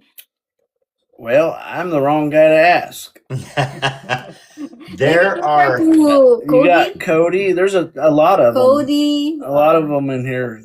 There's a ton of guys down there. Awesome. I saw him in here earlier. I don't know if he's still here. He's doing some good silicone jigs. Cody. Carolina Striker. She does soft plastic. Oh, soft Yep. plastic. Yep. Okay, there you go. You're about to get a lot of messages. Somebody direct message him that can help him out with his question there. That is DW Tackle. Yeah. There's Cody. Yeah. We sell the material, but we don't tie silicone jigs. Yeah. I tie hair jigs, but I haven't done a lot lately. I would like to do something here really quick. We got 37 people in here. I am going to bring up the list of people if everybody's okay with it. We're going to get you shouted out There's here. one right there. LT We got- Jigs, BFE. There you Yeah. go. Bass Smuggler, JM Jigs, Critters Custom Tackle. A lot of these guys are going to be at trade shows as well. Make sure you're getting a hold of them and asking them. We got Paul Tark Woods, Lauren's Custom Lures, Calvary Tackle, Brasher, Mad Mexican, Nice Outdoors, Skeeters, Outdoors with Tiny, Killjoy Lures, Holly, Ephraim, Jose, Roadcomb, Bear, Christopher's in here as usual. North Waters Tackle, Rat Junkie, better known as Bass Junkie. He changed his name up, said there was too many basses out there. Yeah. Oh, I would like to say something for the bait makers, new or a pro.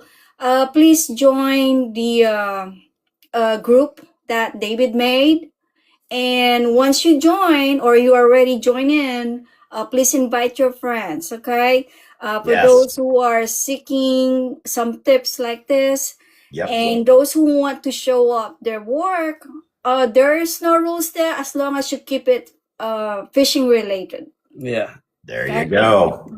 And what's the name of the group again? It's kind of long, that's why I keep it like, Custom bait making and painting for all. there you go. There you go. You will find it. It has the T-shirt, the black T-shirt with the support your local bait maker. Once you see I that love that shirt. picture, that's the right group for Yeah. you to join in. It'll Okay. be a good place for you to be able to list your stuff for sale. Yeah. Once you join in, please invite your friends. There you go. Definitely. That shirt was infamous. Yeah. We're gonna carry that shirt. Perfect. I want one of those shirts. It'll be support your local bait maker, and it'll have the prettylures.com on it. 10 more people here to shout out. We got Bubba's Custom Lures, DW Tackle, Scott Anderson, Sage. We all know Sage. Tim is in here. Arizona Bass, Stroud's Custom Glides, Twisted, Richie, Rainbow, Barrett. We all know who that is. Benster is in here. Griddling with Grandpa and John Ward. Welcome in, everybody. Truly appreciate you coming in here. Appreciate all the support for these guys over here. I know everybody knows who they are. If you have a bait making friend who has any bait making needs, make sure and direct them over toward Pretty Lures.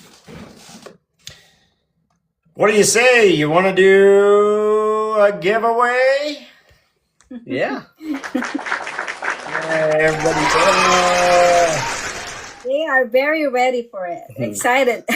everybody's ready for it. I know I have some moderators in here.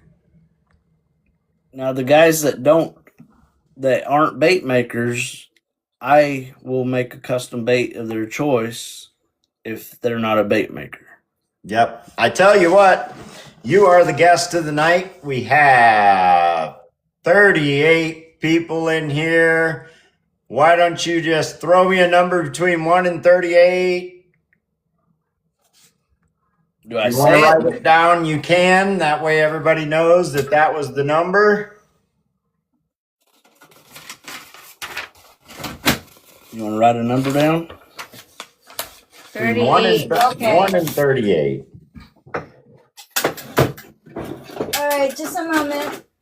This will be the We don't know who giveaway. you are, but we're gonna write it. What's This will your- be the giveaway from Pretty What's- Lures. It will what be is the a number? They'll give you a number that's for a $25 free gift from Pretty Lure. And I will see. All right, you ready, guys? We're ready. Shout the This number man out is not- loud. Okay, good luck. I saw it. What's You don't the know who number? you are. Here's the number. I saw it. What's the number? I'm sorry. 18. Number 18. We're not Twisted. putting them in the chat. And number 18 is Jose Torres.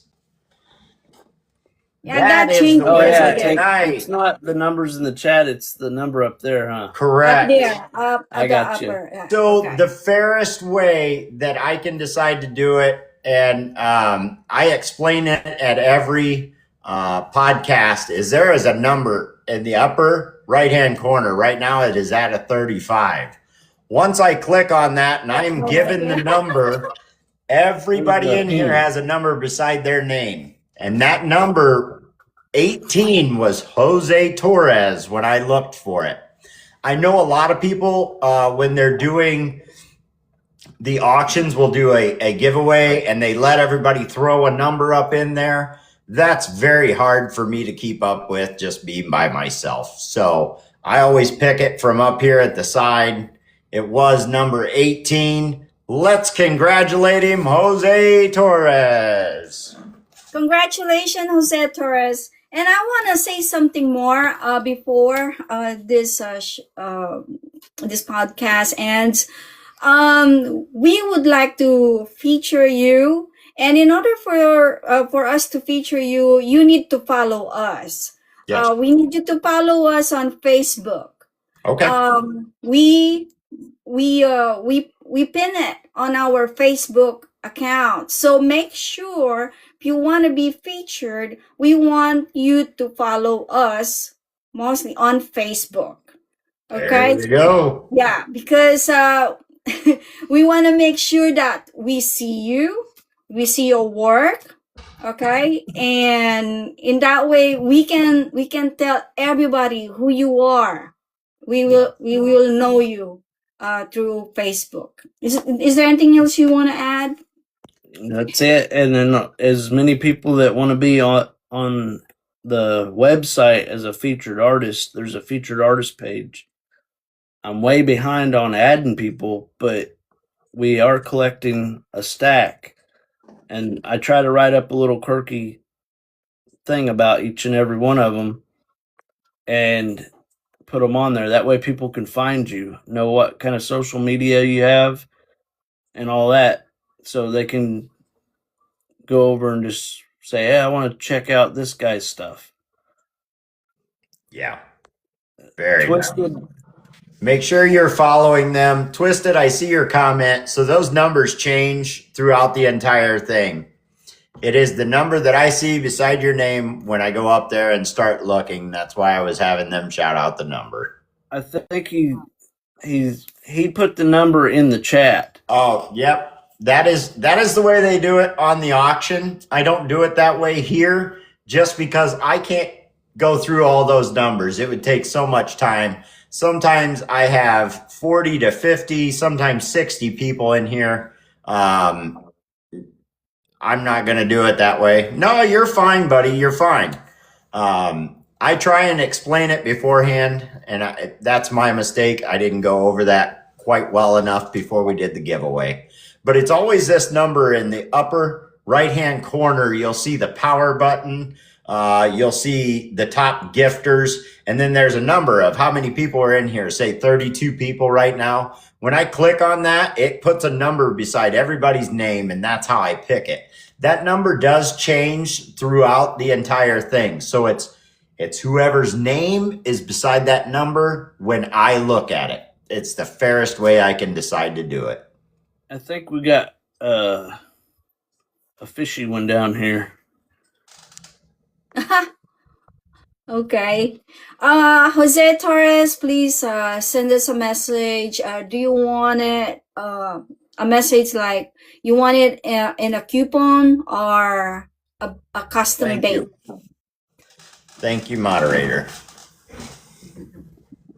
Oh yeah, and thank you for the moderator. Thank you, Corey, and thank you for all those who have attended this podcast. It was really fun. Oh yeah. Good. I hope you had a good time. I know every time I'm going to do one of these, I get a little bit nervous. And then once I get started and things really start flowing, it's like any other live. We're just here to conversate. And I do like to throw direct questions out there and make sure everybody stays on their toes. But I do appreciate you guys coming in.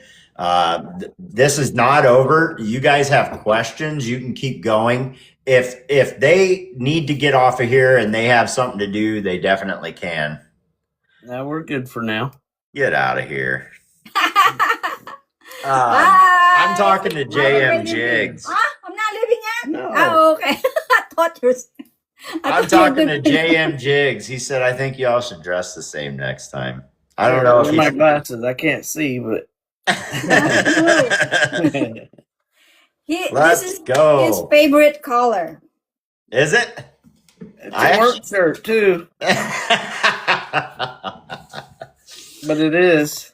I decided to wear a hat this time because I forget exactly who it was. Probably And this everybody one I never hang goes out off. with was talking about my forehead. They're like, I know where you could put the logo next time. Just put it right on that big forehead of yours. And I'm like, get out of here. I gotta cover all that silver that you're giving me. Oh no. Oh, Yeah. JM, Okay. you are something else. Sage says, let's get it to 100K. We're at 98.9. Appreciate Oh, wow. everybody being in here. Now it's 99,000. Oh, Oh yeah. my goodness. They will get with you, Jose. They'll send you a message and you guys can get that part worked out. If either one of you have a question, may that be David and Rosalie, if you have a question for me, or Jose, you have a question, don't hesitate to get a hold of me. I prefer that Jose message me. Is that your what do you call this, profile or profile name? Jose Torres? Yeah, Yeah. he'll send you a follow and he'll send you a message. Just get with them. I'm already following him. Okay. 100K, let's go. Oh my God, it's 101,000. Yeah, it's still going. Appreciate everybody.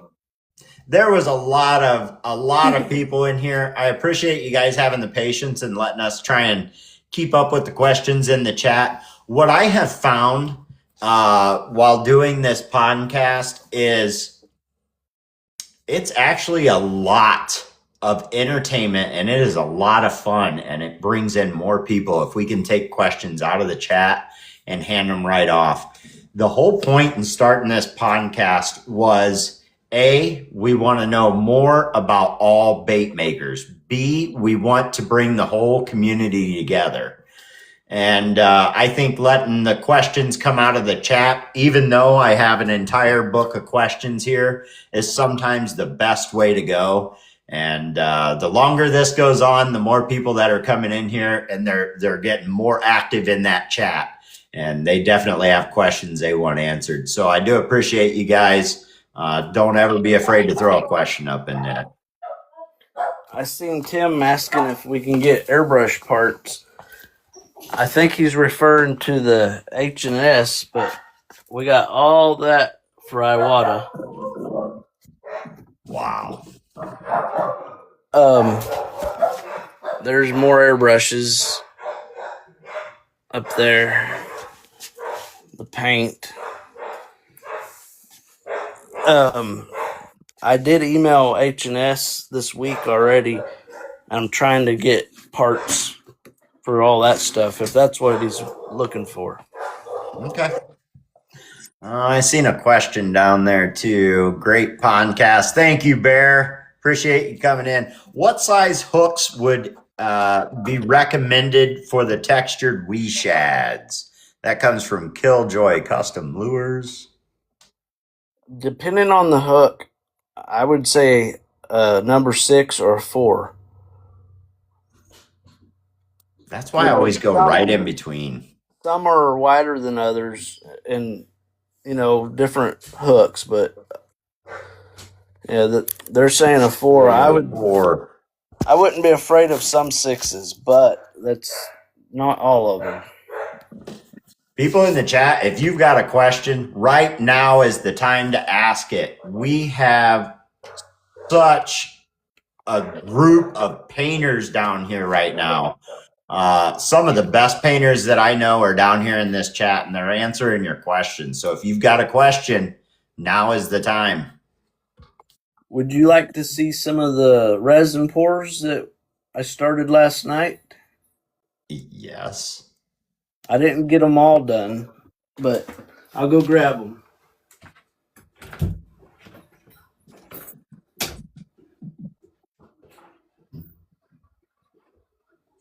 You only use Pretty Lures hooks.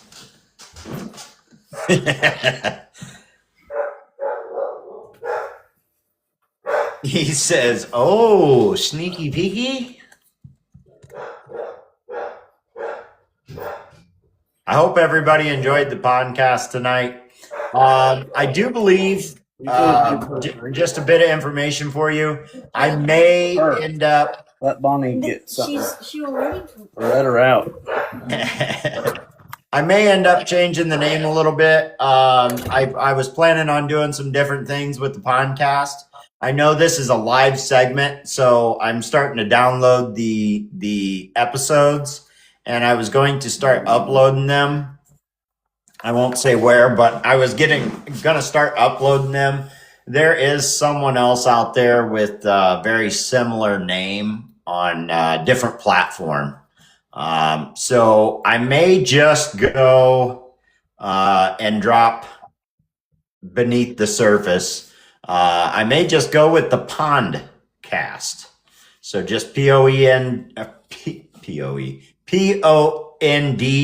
cast. But we'll see.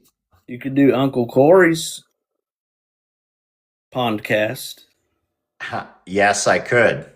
Question from Bass Smuggler. How hard is it to say Pondcast? It can be very difficult. All right, so here's one of them. Oh, yeah. That's the one you were doing the other night when I was watching you. Yep. And this one does have a circuit board bill. And this is the 1.5. And we have our lipless. There you go, guys. These are the new ones. And there's 3 others that I haven't done yet. So those will be coming on the site soon too. I'm very interested in the one that is in between the 2.5 and that grenade size. Yeah. And that one takes a weird eye. Yeah, you said that. I ended up putting a just UV and making a bubble because they were so weird, but it did come with eyes. I just didn't like them. You know, that's something I've never done. I know some people do resin pour eyes where they actually pour their own eye, make it its own color. Yep. I've seen a couple guys doing that. So here's a tip.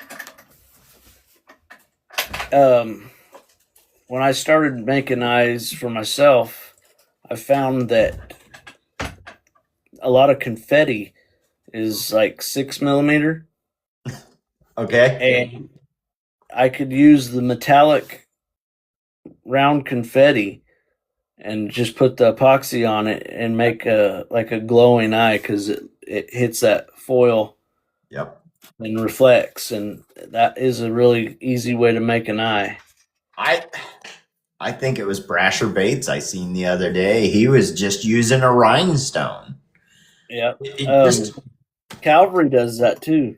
A regular rhinestone. And you know what? It looked really good. I was skeptical, but there we go again with you just can't be afraid to try something. Just try it. My first eye was made out of a BSI package. Really? The yellow package. Yeah. That's crazy. I think my first bait did not have an eye in it. I clear coated that thing, and I will never live it down, and I'm okay with it. I will shout myself out right now, but I was sitting there, and I'm just starting painting, and I finally got my BSI in, and I'm talking with Bubba, and he's like, okay, so when you do this, you want to mix equal parts, get it nice and stirred up, and then go ahead and just start laying it on the bait and make sure you do nice smooth strokes. Try and keep the layer even, and don't get too much on to where it's running.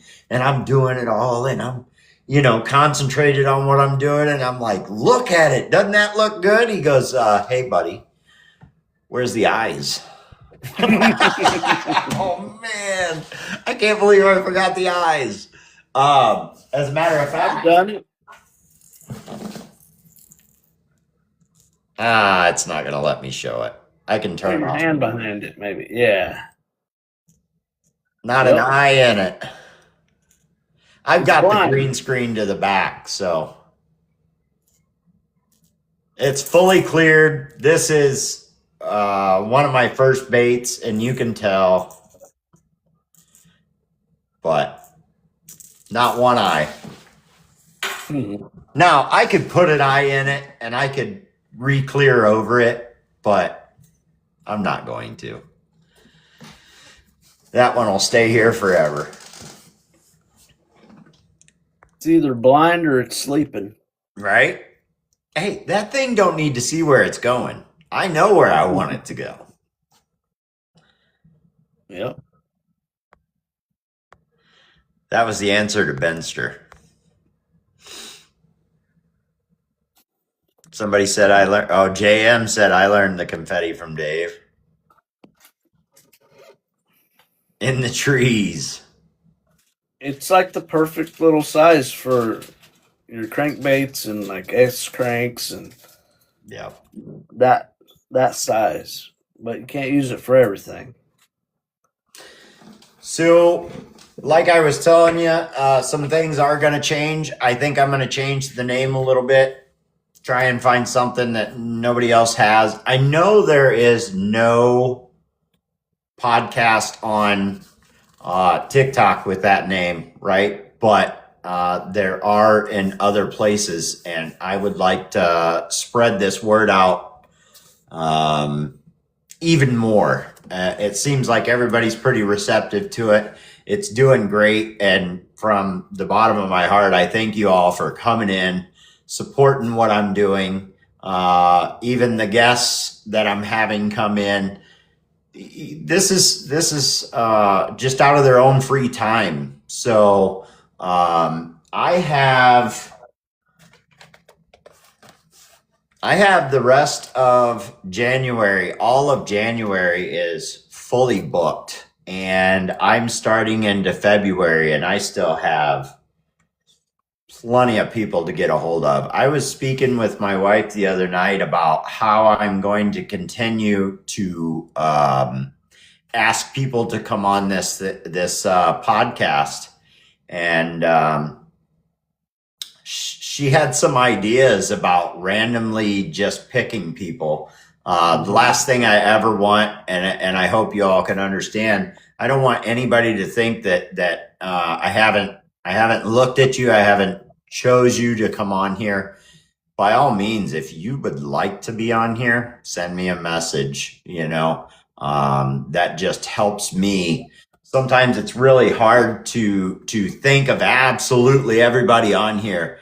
We're not talking 10 or 20 people. We're not even talking hundreds of people. There's thousands of bait makers out there. Oh yeah. And there's no way I could ever know all of you. but I want to get to know all of you. So definitely send me a message. Tell me you enjoyed the podcast. Another thing that I think I'm going to start following up on is my featured guests. I think I'm going to start following up with them and see how many people followed them that night that maybe didn't know them. I don't think it's going to work very well with this guy. He's pretty well known. I don't know how many followers he would gain. I'm sure he has plenty. But I gain followers every time. Every time I do one of these things, I gain more and more followers. And I just appreciate it, guys. I really do. I appreciate everybody coming in. And I especially appreciate the guests for taking the time to come in here. Like I said, we're booked out for an entire month. Also, after December 30th, I'm going to start doing this thing every Tuesday. We're going to try and get more and more people in here. I had a couple people ask me, am I worried about running out of guests to bring up here? And I don't think so. I don't think so. That's going to be a long time down the road. Not only that, I would love to revisit guests, right? So maybe at episode 100, I might go back to my very first guest, and Hillbilly Fish Slayer was the very first guest. If I come back to him in like a year, I think he might be surprised on how you guys have helped me help this thing grow. So, all right, you guys got any more questions for Barrett Bates or Pretty Lure? Look at her back there working. I know. She was ready to get back to work. She's probably got her dinner back over there with her too. I know I would. She'll be back there making notes. Some very few people have gotten my note because I have ugly handwriting. I love those notes. What a personal touch. And I am telling you right now, everybody is appreciating that, because that we've all got those letters in the mail where it's like printed, like they actually wrote a letter. You can tell these are handwritten. So. Yeah, we try to make it personal. You know, if she knows you. Rat Junkie says, I've kept all of my notes. Niece wants me to write Ephraim's note for him. Thank you, Rat Junkie. It's kind of a mix between cursive and really bad print. That's the way I write.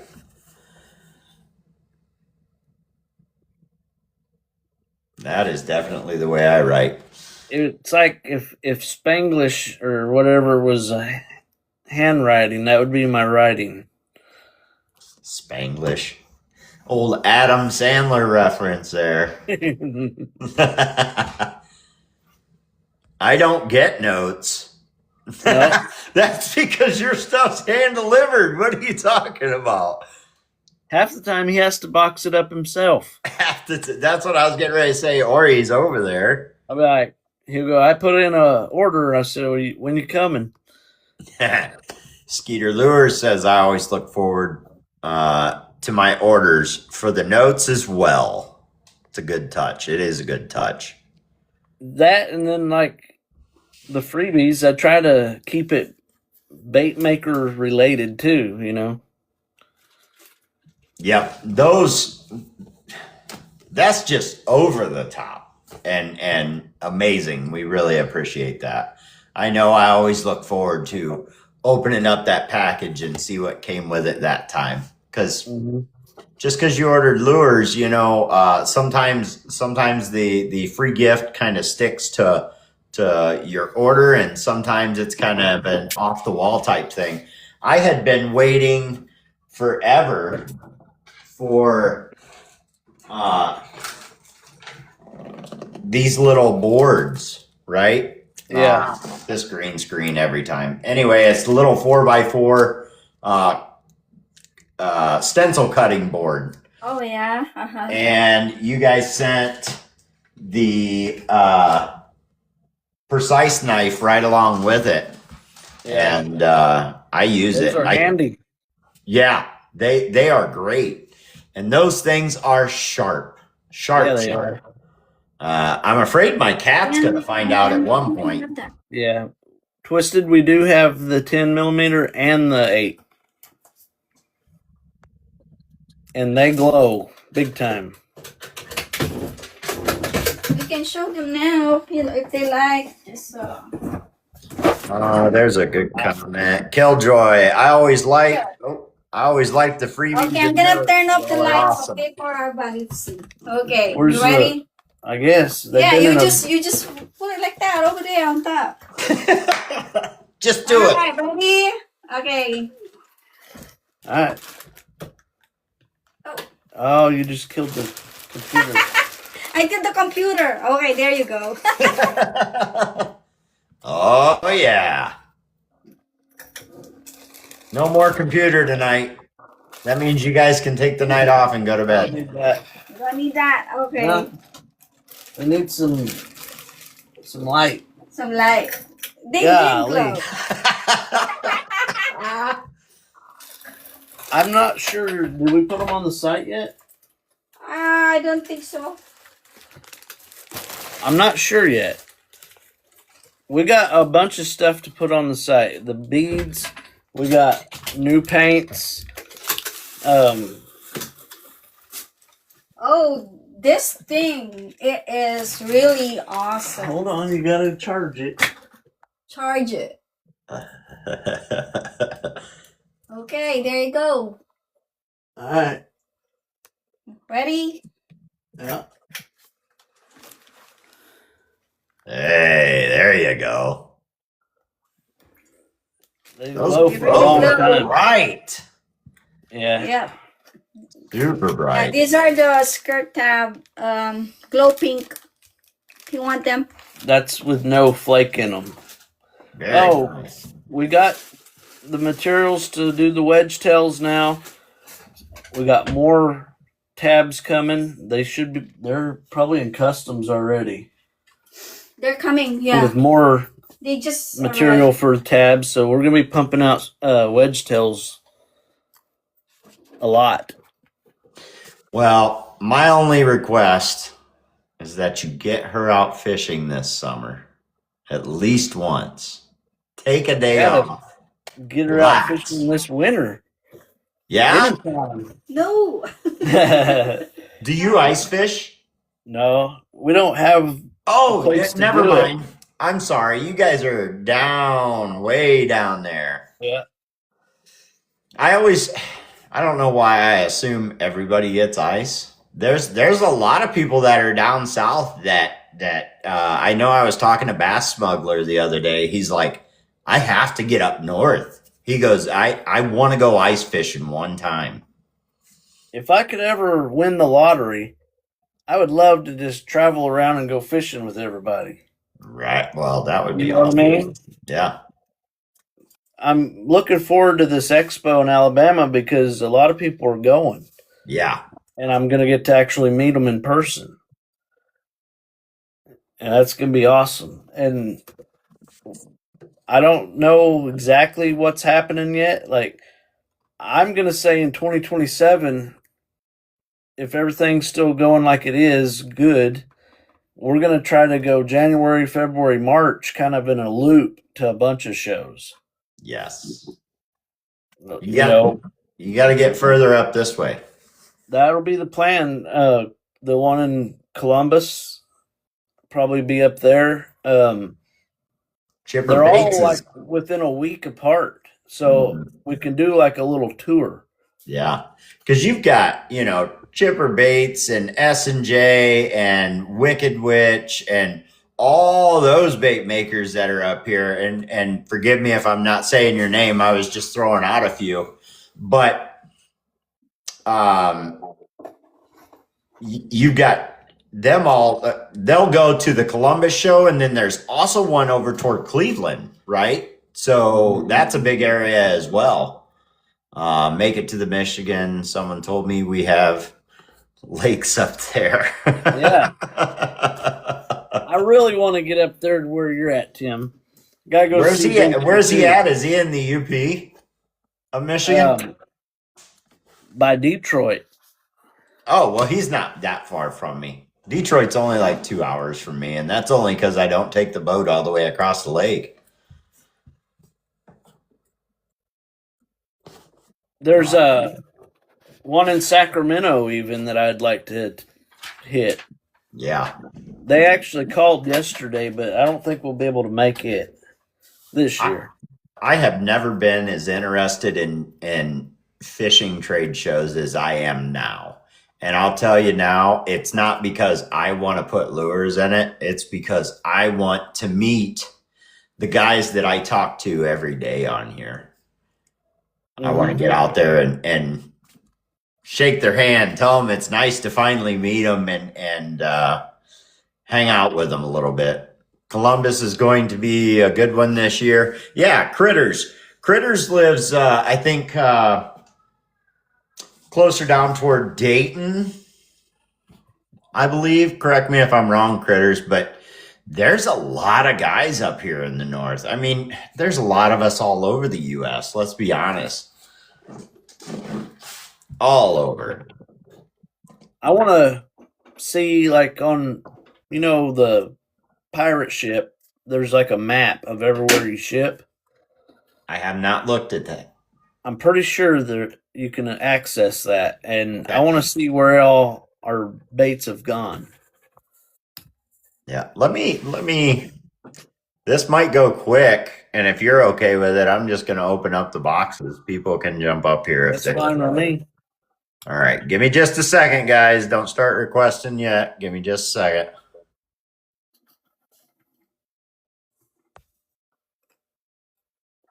All right.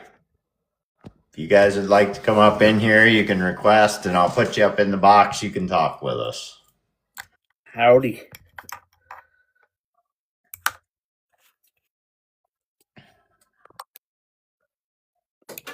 Everybody's like, nope, I'm good down here in the chat. That's all right. Mama Des or whatever right there thought I looked like Mama Des. Yeah, right here. Last night she said, "Do you know who Tater Tot Jigs is?" I said, "Oh yeah." And she said, "You guys look alike." I agree. Do you? I haven't seen the picture of them, I guess. I'll have to look them up. Sometimes you look like him, yep. Huh. That's Mark. Yep. Mark at Tater Tot Jigs. So, yeah, Mark is, Tater Tots is our featured artist for the month of December. Yep. We used to do it every Friday, but, too many things we're doing. We got behind, so I told him, you know what? We need to feature for the month, a featured artist of the month. There you That go. way, that artist is being spread and being known for a month. So. You got my. Who's that? Whoa. And you're gorgeous. Oh, thank you. Did it leave a mark? He's Hey, how's also it the going? one that was who designed our King Cake Chanel. I'm trying to find. He was the one that designed what? I'm sorry. Our King Cake Chanel. Oh, He was the one okay. that requested those colors, and we got it made. It turned out to be a really good one. Jumping on here to see the featured.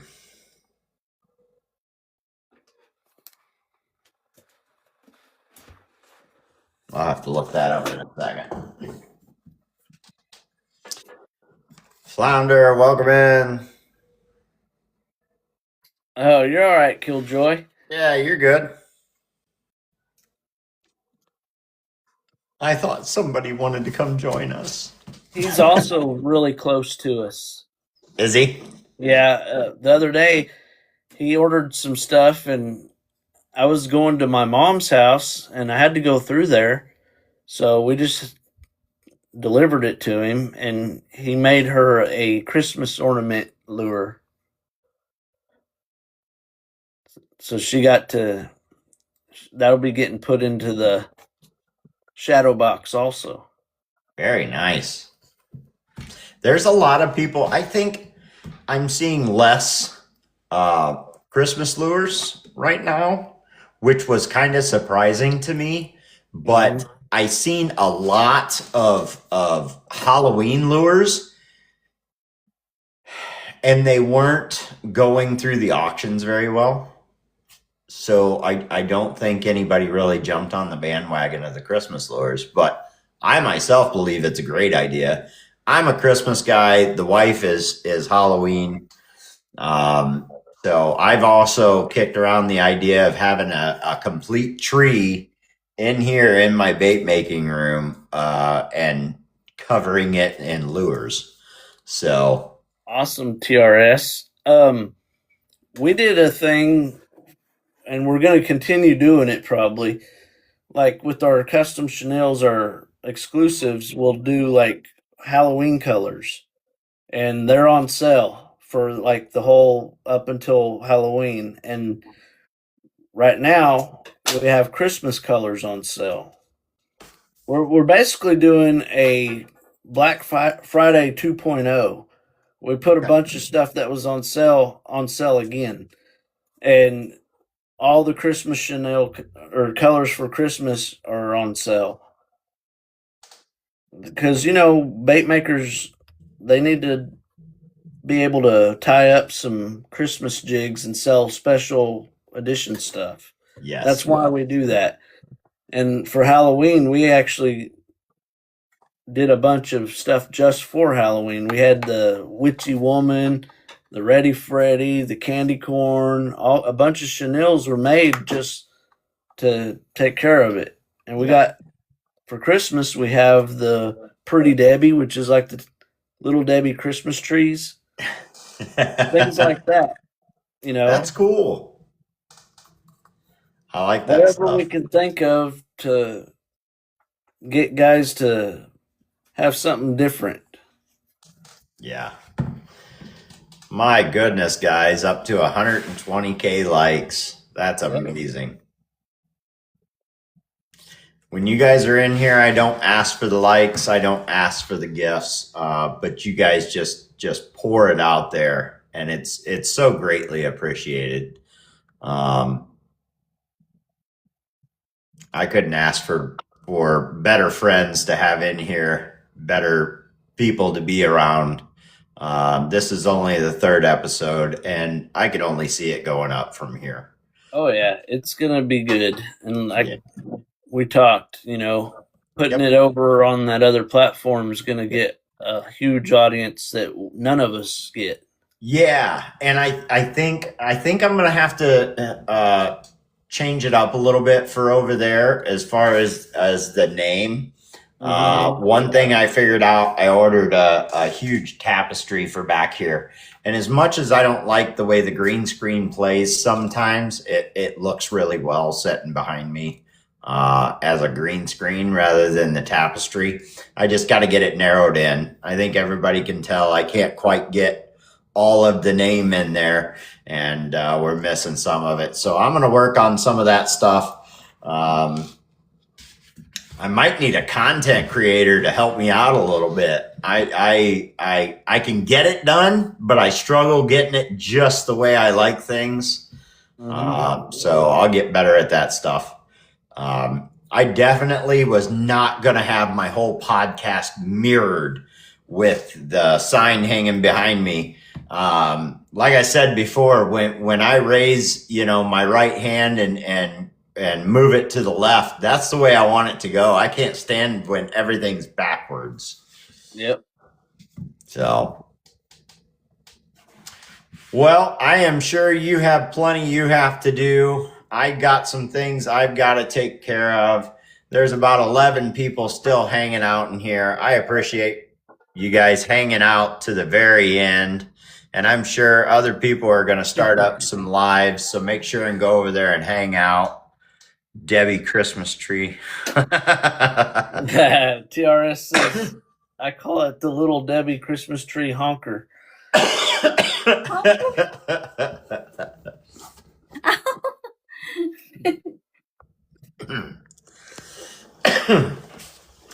So behind the scenes, we always have Pretty Lures is always helping me out. I talk with these guys quite often. As busy as they are with all their pro staff and everybody else who helps them, they are quick to pick up and answer for me and help me out. And then I also have people that are helping me besides them. I know Bubba's Custom Lures, TRS Lures, and Sage Peace are some people that help me every single podcast. So I greatly appreciate you guys.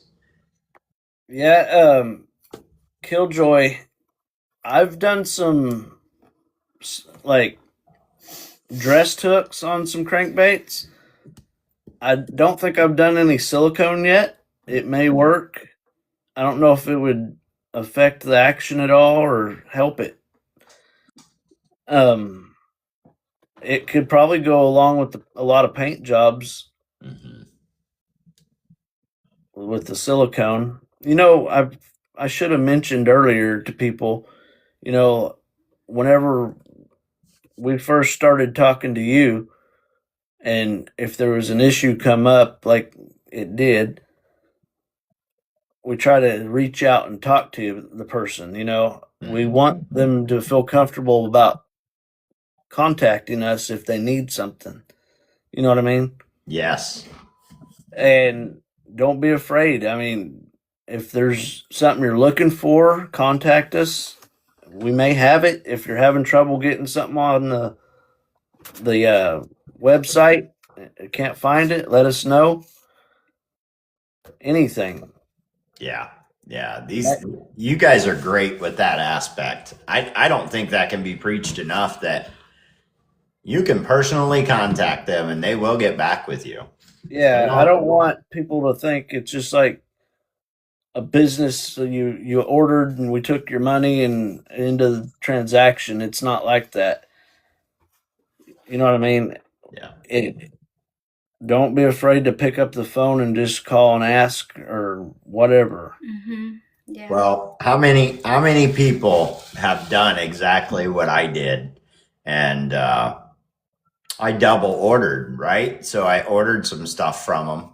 And then 10 minutes later, I'm like, oh, I forgot.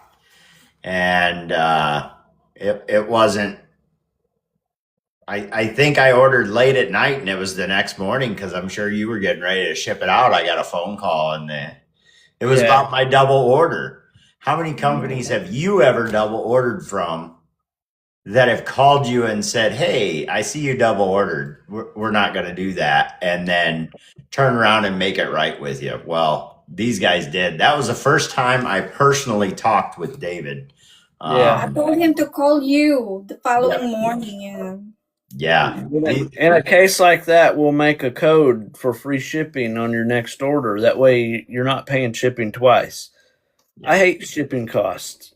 Yeah. And that's why we do the freebie the way we do. We try to offset that shipping cost. That way you're getting your value out of your order. Yeah. It's not just David. It's Rosalie. They are one and the same. They are partners in this, and they work well together.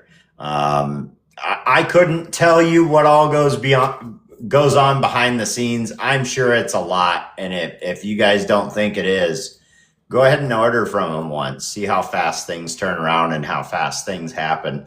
I know they've had trouble with some shipping orders, and people one person that I know of had ordered, and that order is lost, hung up somewhere, and they turned around and made it right before. They didn't wait on the I was post on the dot. office. I know that. The one in Virginia. It's Yeah. like I never stop. Like until I get a good customer service from USPS to understand what's going on and what the error they did.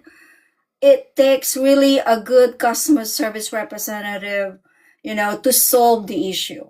And that's it. That's why we always do this good customer service to you all.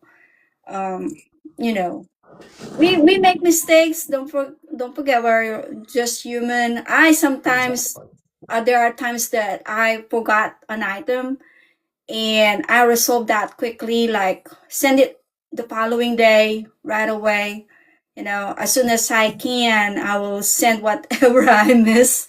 So free of charge, nothing. That's it. Yeah. We all make mistakes. We've all done it. We've all been there. I actually, I set Bubba customer. There he is right there, JG. You got a bunch of guys saying they're going to be sending you stuff. I announced it tonight on here. There he is. I'm going to send him a follow. JG Custom Lures. We told them if they have trouble getting to you, just send it to us and we'll send it with our stuff. So there's a lot of guys saying that they're interested in joining the deal this year. Yep. And JG, if you would like to come up in here and talk about it a little bit, you're more than welcome. Yeah, there's still 14 people. Yep. I sent him a follow, and then I'll start sending it out as well.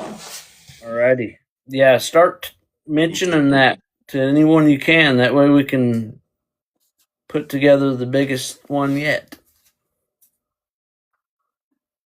He said so serious. The serious part's over. Oh, yeah. How many likes do you have now? 120,000. Oh my gosh. Yep. There's quite a few up there. Welcome in, JG. Thank you, guys. And lady, how are you folks tonight? Good. Doing great. Just finishing up a podcast. We had tons of people in here, got 120K likes, and he was really shouting out the benefit auction for St. Jude, did you say? Yep. Yeah, it's all the proceeds go to St. Jude's minus some shipping costs and stuff. And then sometimes, like in the past, we've purchased some, sorry, I'm going in and out. I'm doing some hams for work party tomorrow. You're all right. In the past, we've bought some, like, we try to get everything donated up 100%, but some bigger companies don't always do that. So they'll give us like 50% off. So what we'll do is we'll purchase the item, and then whatever the cost of that item is, because we want to make as much money, but a lot of us can't afford to just pay out of pocket, so we'll just reimburse whoever purchased it, whether if it's one of my pro staff or myself or anybody that's like, hey, I purchased this at this cost, I'm going to donate it, but if there's any way we can get some refund or get help with the cost of it, I'm more than happy to help with that aspect of it. Ooh, that's bright. I'm more than happy to help with the cost of that, after the fact, and help people get reimbursed if it's something that, because I know money's tight, but I try to make this out of all small businesses, but sometimes getting that big business to jump in once in a while, it draws more people in, I think, sometimes, but it's hard, Big businesses don't like giving out stuff as much anymore as they used to. But anyways, enough of that. The the overall fundraiser, it's called Fishing to Fight Childhood Cancer, and it's done over on my Facebook page. It's not my Facebook page; it's everybody's Facebook page. I just want to reiterate that it's just that I'm the one that runs it most of the time.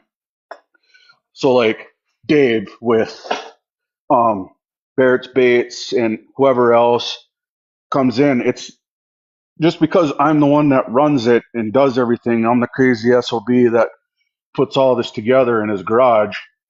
It's not about me. It's about all of us that help, and it's about the kids. So I try to I try to make sure everybody knows that, especially during the auction. And I'm going to be posting more stuff on the Fishing to Fight Childhood Cancer page in the next couple of days. It's going to be the Thursday before Valentine's weekend and run all the way through Valentine's weekend. I was going to do it the weekend before, but then I realized that was Super Bowl, and I was like, yeah, right, that ain't going to work. I'm like, I'm good, but I can't compete with that. So Yeah. I figure I can compete a little bit with Valentine's Day, because guys like, they'll go out, treat their wives for a little while, and then come on and spend money. So Yeah. some girls, some ladies too. I've had actually last year, I think I had more ladies. I think the ladies outdid the guys last year. That's for sure. For sure. So Especially but on it the is- trips. yes, it is a very good. It's a fun time. Usually it goes Thursday through Sunday, about 3 hours each night, and then sometimes in the past we've had to roll into Monday for a couple hours even. But it's I haven't pushed it as hard this year. My dad ended up passing away the end of October. He had 2 strokes, one back in 2001 and then one over Christmas last year.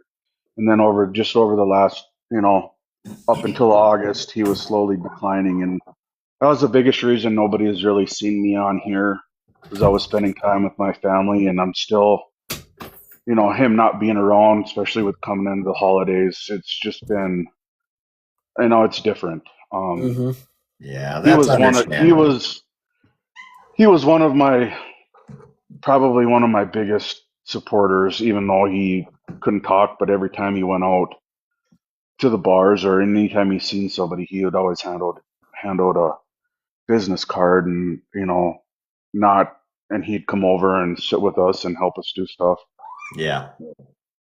But it's I'm gonna be going hopefully over after Christmas the whole month of January. I'm gonna be going live on here, going live over on the Fishing to Fight Childhood Cancer page, and over on my JG's page. I'm gonna try to do it at least once or twice a week for the whole month, painting lures, and everything that I paint during that time is stuff that I donate from my business into the auction. And then I'm gonna start reaching out. I'll do a post. I know Carolina Strikers. She actually has went above and beyond, and she's done a couple posts for me here and over on Facebook. So I got a shout out to her. She's an amazing friend. Hopefully one of these years I'll have enough money to go around and visit all you that have donated, or one of these years I'm hoping it'll be big enough to where people can come up and join us, or find somewhere centralized, and we can do a huge one and have all the bait makers get together for a big hoorah. Maybe if we ever hit that 100,000 mark or 150,000 mark, in all reality, we're not only a couple years away from it. I know. If you look We've at the done- trend, it's like this. That's right. good. It's been. I am going to be honest, like I am every year, and I was, with me not pushing a lot this year, it's going to be a little harder. But sounds like Dave has been pushing it hard also, and there's people, I can't thank everybody enough. especially those that are throwing it out there and making posts about it. Anybody can go and check out the page. It is on Facebook. Just all you have to do is look up Fishing to Fight Childhood Cancer, and it pops right up over on Facebook.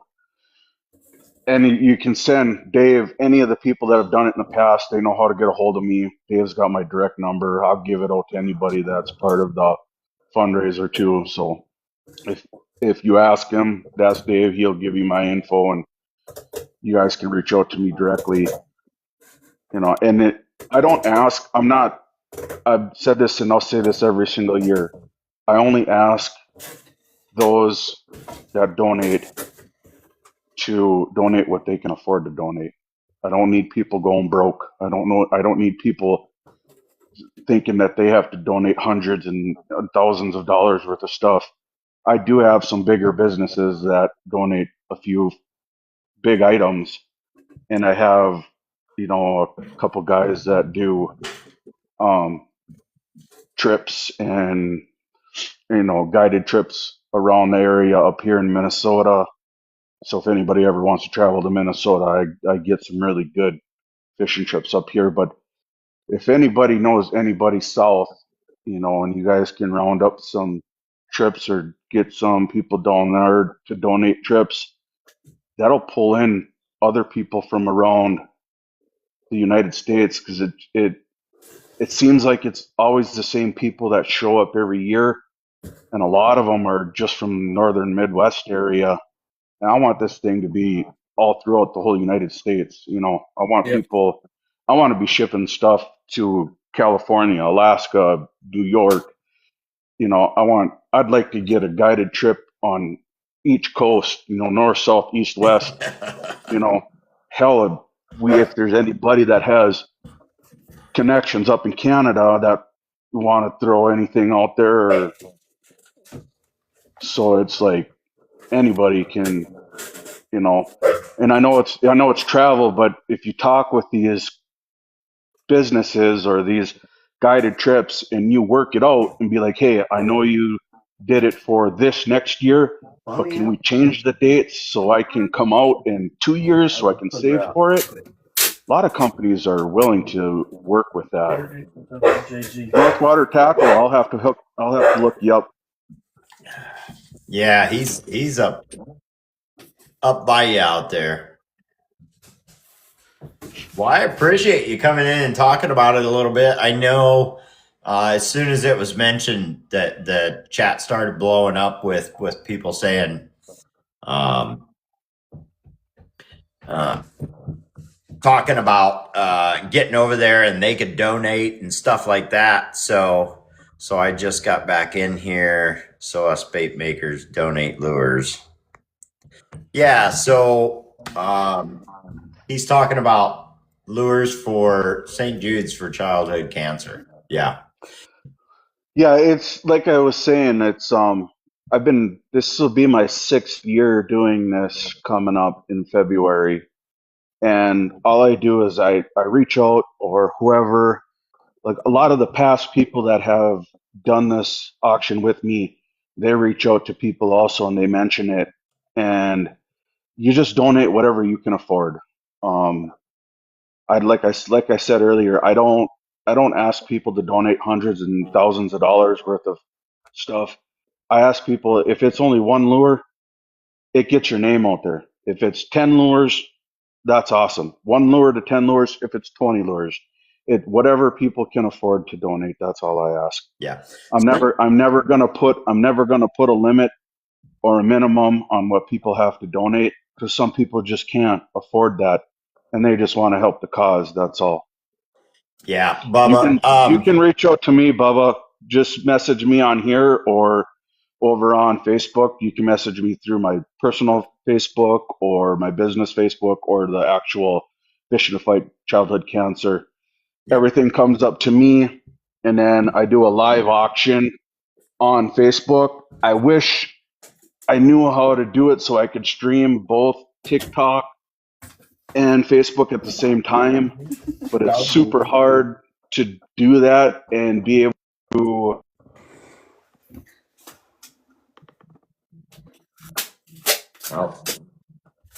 You're muted. You're muted.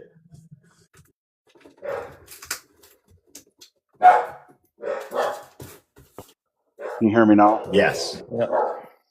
So sorry about that. My mom was trying to call me. No, Um, you're all right.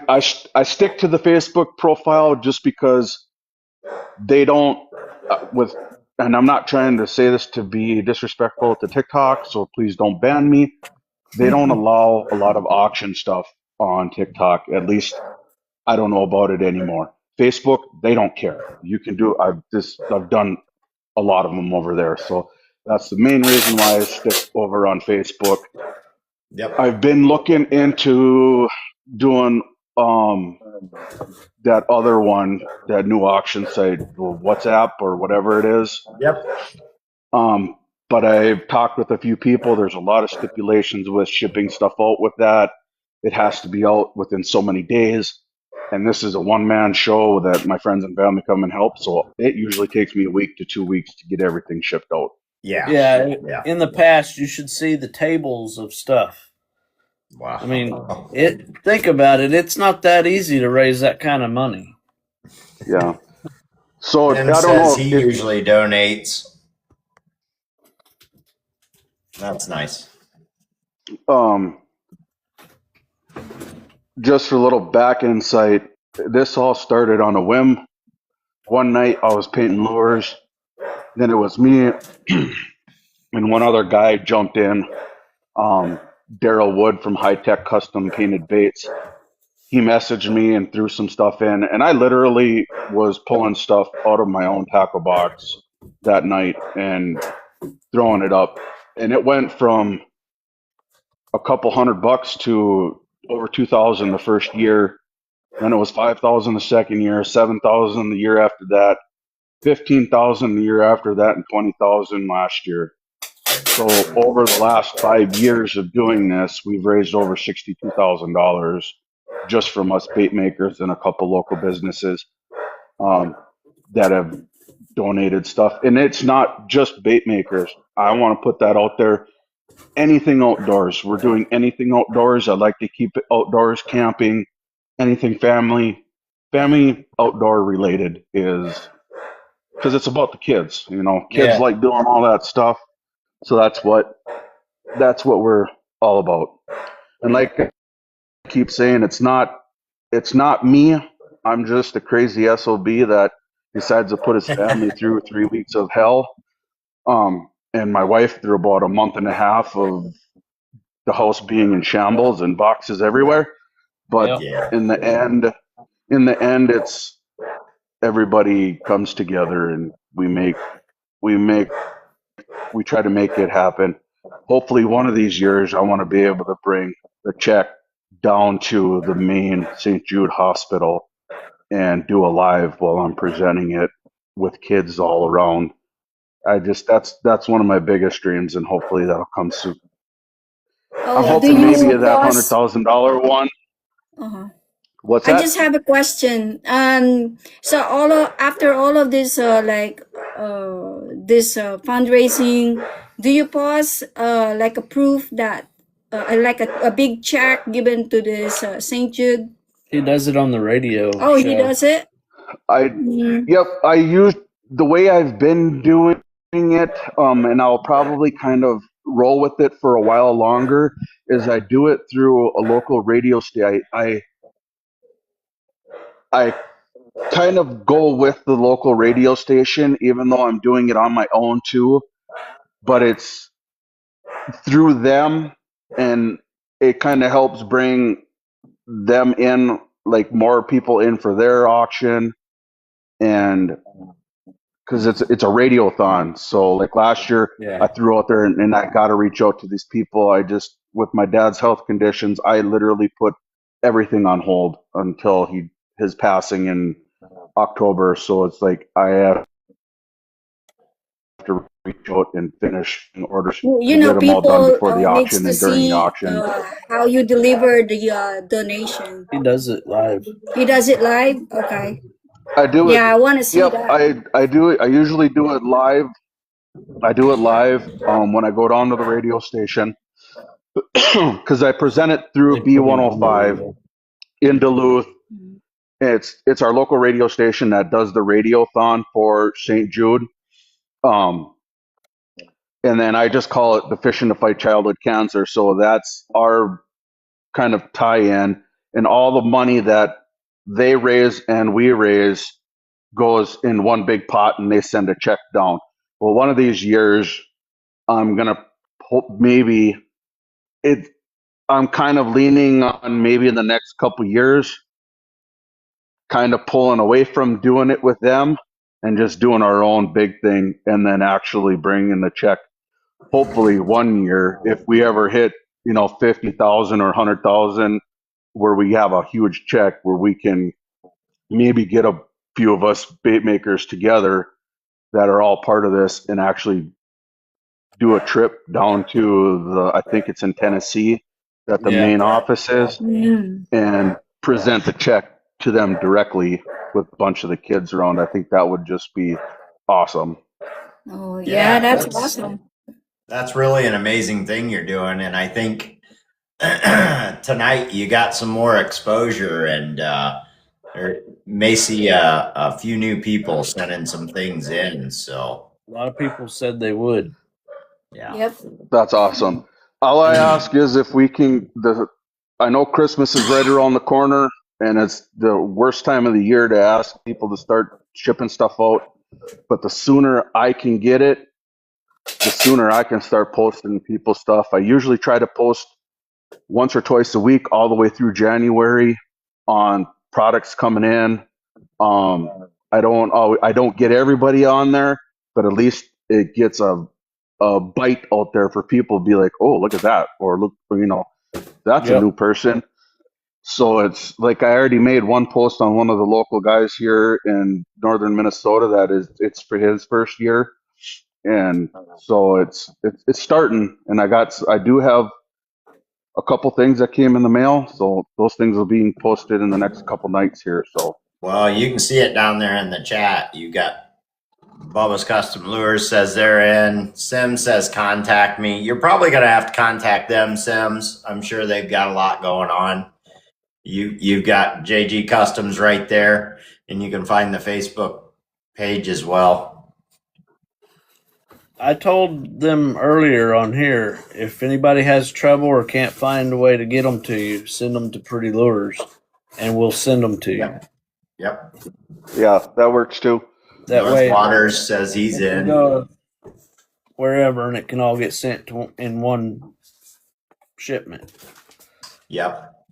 We'll bring it together. Anybody who wants to get in on this, either contact JG or get with Pretty Lures or Barrett Baits, and it'll all get put together, and should be pretty exciting to watch and see what all gets in there. Like he said, all outdoors stuff, not just the lures, just all outdoors stuff. So it's all a benefit for St. Jude's.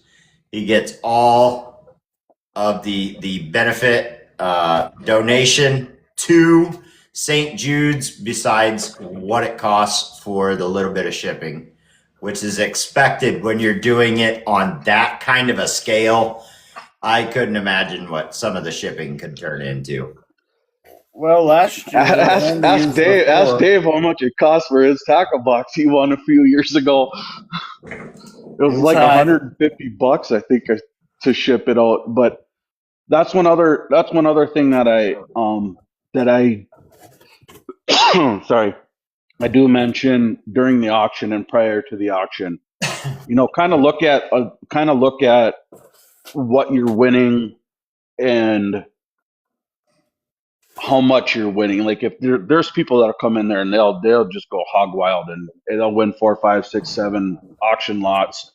And I just ask to help everybody and to minimize the amount of money that we have to take out of the top.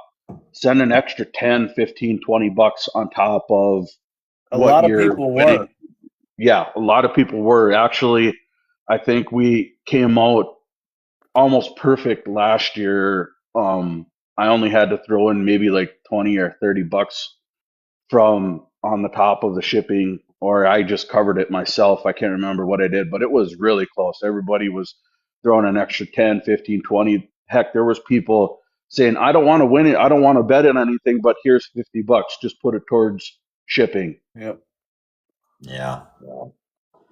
Well, I think there's some good chat going about it, and Mad Mexican may have an idea there. Said, I think this man needs to be a guest on the podcast, maybe before all of it kicks off, when we've got 40, 50 people up in here. That may really boost something for you. It just kind of depends on how busy you are. I'll get with you. I'll send you a message, and we'll see if we can get something worked out, because that would be awesome for you in general to really get it out there a little further without having to do a whole lot of legwork. Right. It's I'm going to be honest with you. In the last few years, I have had a couple of my pro staff that put hours and hours into reaching out to people in the past, and it's been fun, and it's been hard also. Yeah. We've reached out. I know one year we reached out to probably over 250 companies, and we maybe got responses back from 100 of them or less. It's tough because a lot of people, they don't know what to say, or they just can't, or they're unable to donate, so they don't want to respond back.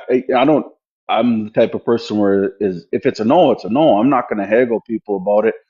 Just don't leave us hanging high and dry. We want to know, and if it's something you're like, no, but pick me up next year, that's awesome. We just want to be able to make sure that we can reach back out to you next year. Or if they're like I got a couple guys who are like, honestly, we donate to this other company. This is where we put all our efforts into, so we won't be able to donate. And then I'll be like, thank you, and then I know not to bug them, because this is what they do from year to year. And I just hate, but I don't want to pressure people, and I don't want people think that they're being pressured. It's like I said, it's whatever people can do, and whatever, and I know there's some politics behind everything, and some people I guess he needs to be a guest next there's always politics. podcast. What do you think, Corey? Well, it couldn't possibly be the next one. We are booked. I have one spot in January that's still available. That would be on the 13th of January. Other than that, it's booked all the way out till February. No, just like already. a 5-minute guess and talk in 5 minutes. Yeah. Or 2 to 5 minutes. I'm just open to announce pretty much where they can send their donations, how to contact him, those basic information, and just for him to explain what is the donation for, what's this project for, and then you can contact me here and there, or through Corey or through Pretty Lures, kind of like that. And then 5 minutes only, like a flash, and then a little guest spot. We can do that. We can get something worked out. I sent you a follow on here already, and I'll get a message to you.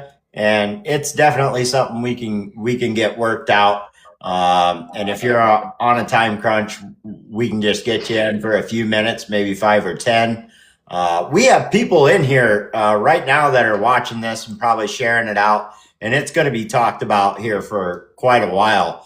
But that doesn't mean we can't get you a little guest spot in there for 10, 15 minutes or whenever you're available. So You know we can what? definitely just do like it. an announcement only, like a announcement, I guess for just a short announcement. That's it. Yep. And like North is saying, we're always on here on lives. If you ever see us live and you want to come in and shout it out, about this big donation and auction and stuff, feel free to come in. We'll see you pop in there. I think everybody's getting to know your name real fast. You know what, Corey? Well, there's a lot of OGs out there. You know, to be honest, I was one of the first people to ever do lives paintings over on Facebook, and I started that back in 2018 or earlier. And then I was probably one of the first 10 or 15 that was doing painting live on TikTok. It just took me forever to get to that 1,000 viewer or whatever it was we had to have to start lives. Yeah. But if you go back to some of the first original painters that started on TikTok, they all know me. Oh yeah. Yeah. But I got my wife staring at me here. My son should have been home with the snowmobile a little while ago, so I'm gonna jump off and find out where that rat is. He's probably out playing out in the field. So Okay. It's his fault I got back to painting. All my stuff was put away, and I promised to donate baits, and I had to go get it out. And while I had it out, I figured, well, I'll just get back at it. Might as Right. well. Well, we appreciate you stopping in, buddy, and I will get with you. We'll get some stuff figured out. I'm sure we can push it out there for you. Even if you're not here in the live, we can start pushing it out for you and get some more things. yeah, I'll going. reach out to you. I'll reach out to you too. I'm home Central Standard Time by 5:30 usually every night. So Okay. have Sounds a good. wonderful night, everybody. All right. Appreciate Yeah. you. Have a good night, buddy. Yeah, that's definitely great. We can work something out. I think Rosalie is exactly correct. We can, even if he can't make it in, we can shout it out. And not just in here, but in all lives. Yeah. That's the least we can do. Yeah, just a short announcement. Yeah. Pop him in for 5 minutes, let him talk for 5 minutes, and then that's it. Yeah. 140K. What are you guys doing to me? Look at that. Yep. We have been on here. What? We're past the 3 hour mark. So, I started just a little before 7. So, appreciate everybody coming in. I'm sure you guys have tons of work to do, and you got to be getting hungry, man. I know you didn't. I know you didn't get nothing to eat that He fast. said I'm starving him, so Yeah. Can't you tell?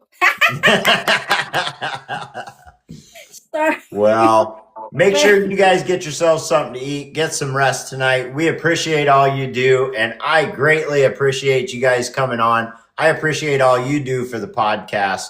And if you guys aren't getting over here to Pretty Lure, make sure you get over there and check them out. Thank you so much, Rosalie, for coming on. I know that wasn't a thing that you thought you wanted to do, but I hope you enjoyed yourself. And I did. Thank you. we'll have you guys on again. I really appreciate it. Other than that, I'm going to say goodnight to everybody. Yep. And I Good hope night. you enjoy the rest of your Thank you, evening. everybody. See y'all. Good night, guys. Thank you for coming. We'll see you. Good night.